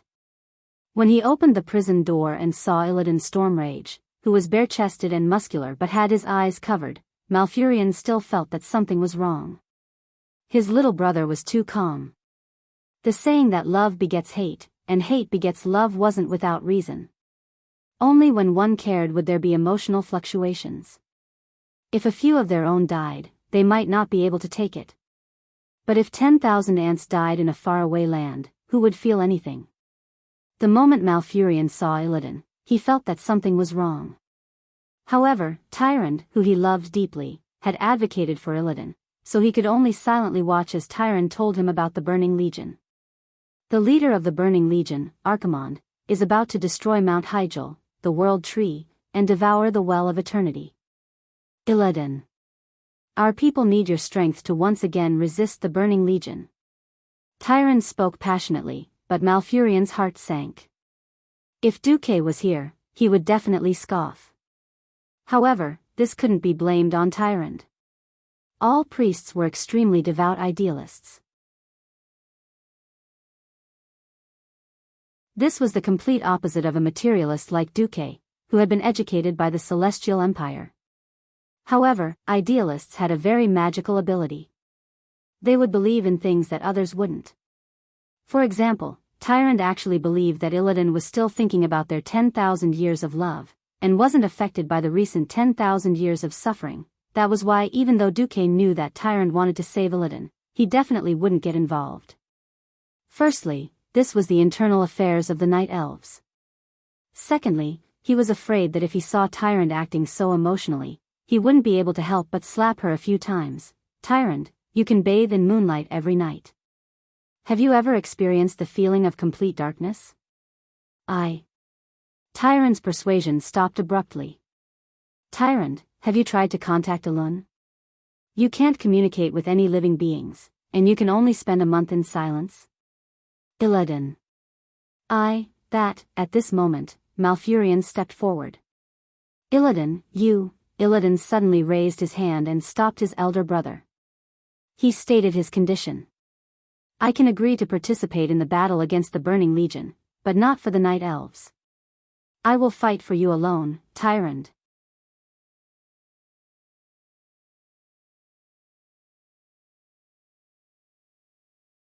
Chapter 896. A Knight Who Protected the Princess. That sounded good, didn't it? Unfortunately, Tyrande was destined to be unable to return this feeling. In the world of love, she had already sentenced Illidan to death. Illidan, who had rebelled, could not become the partner of someone who believed in nature and the way of Elun. Biting her lower lip, Tyrande's breathing quickened. She knew that as long as she gave a hint, a powerful hero would become a fighting force for the Night Elves. Could she do it? Malfurion, who also adored her, was watching from the side. She could only remain silent. Silence was her answer. She hoped to have Illidan as a fighting force, but she did not want to make any promises on personal matters. Illidan smiled. He stretched his muscles and then walked to the room that stored his unique weapon not far away. He took out the famous, Azinatha's dual blades, from the future. There were two of these two green crescent-shaped double-headed blades. Although their shapes were special, they were classified as one-handed swords. This set of legendary weapons originally belonged to the Burning Legion's Eridar Apocalypse Guard officer, Azanoth. Before the cataclysm of the ancient war, Azanoth was killed by an egg. Illidan stole Azanotha's weapons. 10,000 years later, Illidan could use them even better than the old owner of the blades. His greatest characteristic was his insane attack speed. When he activated the special effect of his greatsword, he was like a tornado. Even a thumb-thick piece of sashimi or an egg could be evenly sliced into hundreds of pieces in just a second. Not to mention the enemy. Holding a pair of dual blades of Azanoth, was like automatically learning lying corpse swordsmanship. With a gust of wind, all the enemies were lying on the ground. Regardless of whether Malfurion thought it was cool or not, if Duque was here, Illidan's action of crossing the blades behind his back would be super cool. All right. What do you want me to do? I heard that the Burning Legion's vanguard is using a magic weapon called Gul'dan's Skull to pollute the Fellwood Forest. Malfurion and I are going to awaken more sleeping druids. Can I trouble you to purify the Fellwood Forest first? No problem. And so, Illidan led more than 100 archers and huntresses to the Fellwood Forest. The air of freedom didn't taste all that good. Because what was echoing in the air above Fellwood Forest was a scent that he was incomparably familiar with 10,000 years ago, the scent of demons. The night elves around him could not understand Illidan's thoughts. They were simply following Tyron's orders and following Illidan. Weak, too weak, Illidan muttered to himself. Sir, what are you talking about? I'm talking about me, but I'm also talking about you guys, ah. The huntress leader's face immediately turned red, and she raised the spinning blade in her hand. I've been trained for 2,000 years, she babbled on, but Illidan wasn't listening. His thoughts had already returned to the ancient war 10,000 years ago. It was an era where demons danced wildly, and it was also an era where experts came forth in large numbers. The sky was filled with powerful dragons, but even the dragons that covered the sky were unable to resist the terrifying attack of the Burning Legion. As the ancient war gradually became more and more intense, the anger of the Burning Legion almost drove people to desperation. Even today, the new generation of night elves regarded the flying dragons as the most powerful existence, but they still continued to fall from the sky like dumplings. In that battle, Illidan desperately tried to stop the army that attacked Fort Raven. He constantly used mana burn, a terrifying skill that did not even let go of his allies. After burning all the mana in his body, those demons were just big targets. Illidan had always thought so. Compared to the efficiency of killing the enemy, the moon guards on his side were not worth mentioning after losing their mana and even their lives.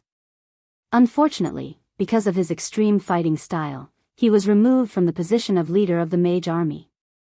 This blow made him even angrier. In the end, Illidan also left the Night Elven army, but he embarked on a completely different path from his brother. He thought that arcane magic could not gain an advantage in war, so he turned to trying to understand and control the power of demons. For this, Illidan chose the most direct method, pretending to join the Burning Legion. Sargeras was very satisfied with this. He personally injected a great amount of power into Illidan through the portal, but this also made Illidan realize a despairing fact: the army attacking Azeroth was just a drop in the ocean. In the countless broken worlds of the twisting nether, there were more hungry demon armies than there were stars in the sky, and they were even more incalculable. What was more terrifying was that the demons could not be killed outside of the twisted nether. Unless their souls could be destroyed, their souls would return to the twisted nether, and soon they would reform into a new body. After learning this horrible truth, Illidan was even more adept at playing infernal affairs. 10,000 years of imprisonment had made Illidan extremely weak. An instinctive hunger kept tormenting him in his body. It was like the orcs who had been controlled by the demon blood of the Lord of the Abyss, Manaroth. The evil demon power had a powerful addiction that outsiders could not understand. His breathing became rapid, and his senses became blurred. However, one thing became clearer in his vision. It was a cluster of black light that the night elves around him could not detect. Only the existence that had received the power of demons could clearly see that light pillar. You guys split up into small teams and hunt the demons in the forest. Come back here at sunset. Illidan sent away the sentries who did not want to stay by his side. Just 10 seconds later, Illidan tilted his head to the left and said coldly, "Come out. My eyes are blind, but the demon fire in my eye sockets allows me to see everything I should see." Yes. That was one of the consequences of playing infernal affairs 10,000 years ago. The Demon King, Sargeras, personally destroyed his eyes. After burning all the muscles in his eye sockets and even exposing part of his skull, what appeared in his eye sockets were two wisps of evil energy, the power of the same origin could not be hidden from each other. A pale-haired death knight wearing black skeleton-heavy armor appeared from behind the tree. The giant rune sword in his hand was emitting an unparalleled evil aura. It made Illidan subconsciously raise the twin blades of Azzinoth in his hand. You? Yes. Who? Illidan shouted. Death Knight Arthas Menethil. The king of Lordaeron across the endless sea. The most loyal servant of the Lich King.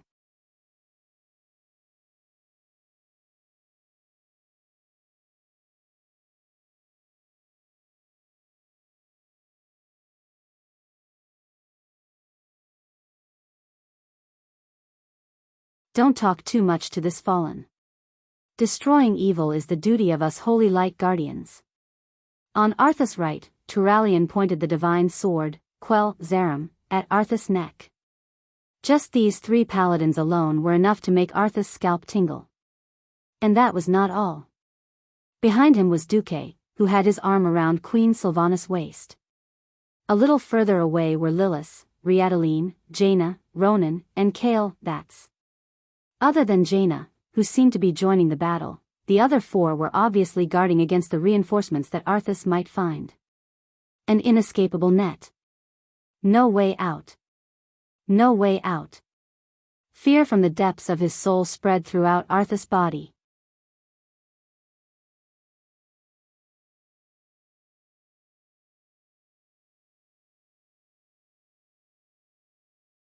Chapter 898. How is this possible? Why would Duque and his strongest subordinate appear here? Isn't this a top-secret mission that His Majesty the Lich King personally gave me? If Arthas could still sweat right now, then it would definitely be drenched in cold sweat. Other than the Lich King, only he and Kel Thuzad knew about the matter of seducing Illidan. Unfortunately, there was no time for Arthas to think about life. The dazzling light arrived in a flash. Along with his long golden hair that fluttered in the wind, Mograine was even more terrifying than a roaring lion with its bloody mouth wide open. The gigantic Ashbringer came crashing down, and the golden holy light that came crashing down like a tidal wave was enough to make Arthas' soul tremble uncontrollably. This attack reminded him of his teacher, Uther. Perhaps this golden light was not as pure and holy as Uther's. It was even mixed with anger that could be exploited in the eyes of a schemer. However, hatred of evil was also a powerful spiritual power. Under the extremely exaggerated enhancement of this divine artifact, there was a moment when Arthas felt that her power of darkness was as insignificant as a boat that was about to be engulfed by a monstrous wave. If Arthas was still the Arthas who had just killed his father and had not yet completely fallen, he might have been defeated by this attack. Things were different now. He was not afraid of a mere Mograine. Invincible. The Death Knight called out to his beloved horse.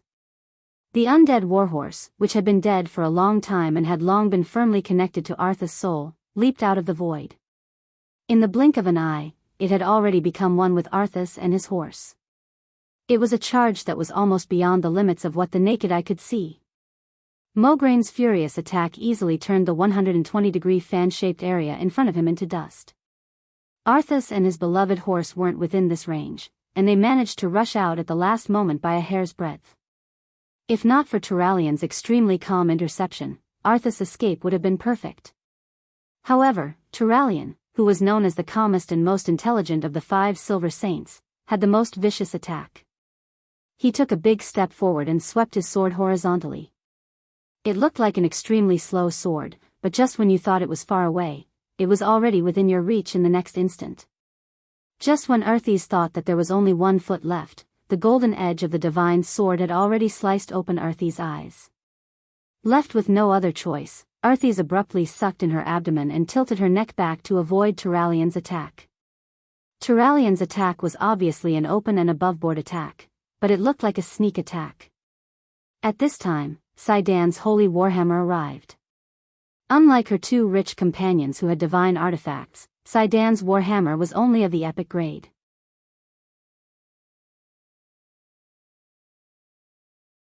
Of course, he did not dare to fight the famous Frostmourne head-on.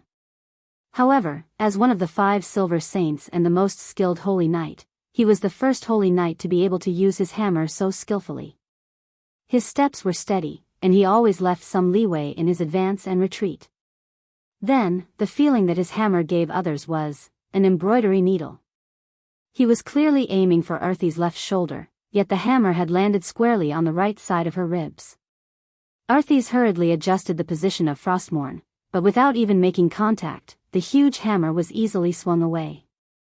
By the time Arthy's realized that this was an incomparably gorgeous feint, Mograine's next sword had already swept over with the Holy Knight's holy seal. Arthy's croaked, "Despicable. Is this the way of justice of holy knights?" As soon as she finished speaking, the 3 holy light blasters immediately sprayed. Humph. Justice only exists between the people of conscience. Turalyon was the most polite.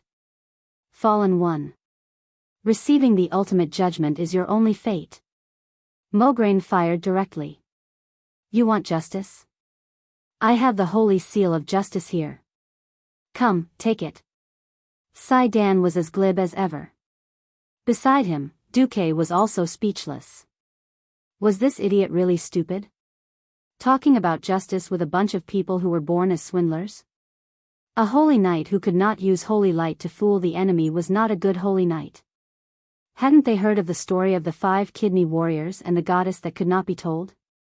Not only were holy knights unkillable, if you really wanted to reason with them, you would not be able to deal with them.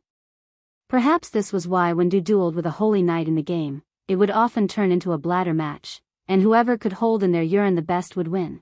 But in a war of attrition, Arthy's with a normal brain knew that it was disadvantageous. The 2 holy light artifacts were a great threat to him. If it was a one-on-one, he was confident that he could win with the shameless trade of Frostmourne, but 1 against 2 was already a bit difficult. 1 against 3. Unless he opened up a gap in a short time, he would be exhausted to death. This was what Duque planned to do. After all, Arthy's was not the Lich King who could beat up many strong people. So he knew that Arthy's would definitely choose to break through. And the direction to break through was naturally Cydan Dathrahan.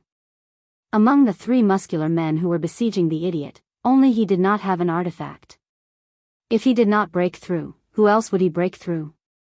After hanging around in Azeroth for so long, Duque had figured out that the first prerequisite for the so-called hero domain was to become a professional who was proficient in the 3 major talents of the profession. For example, if a mage was not proficient in frost, fire, and arcane, they would be embarrassed to call themselves an archmage.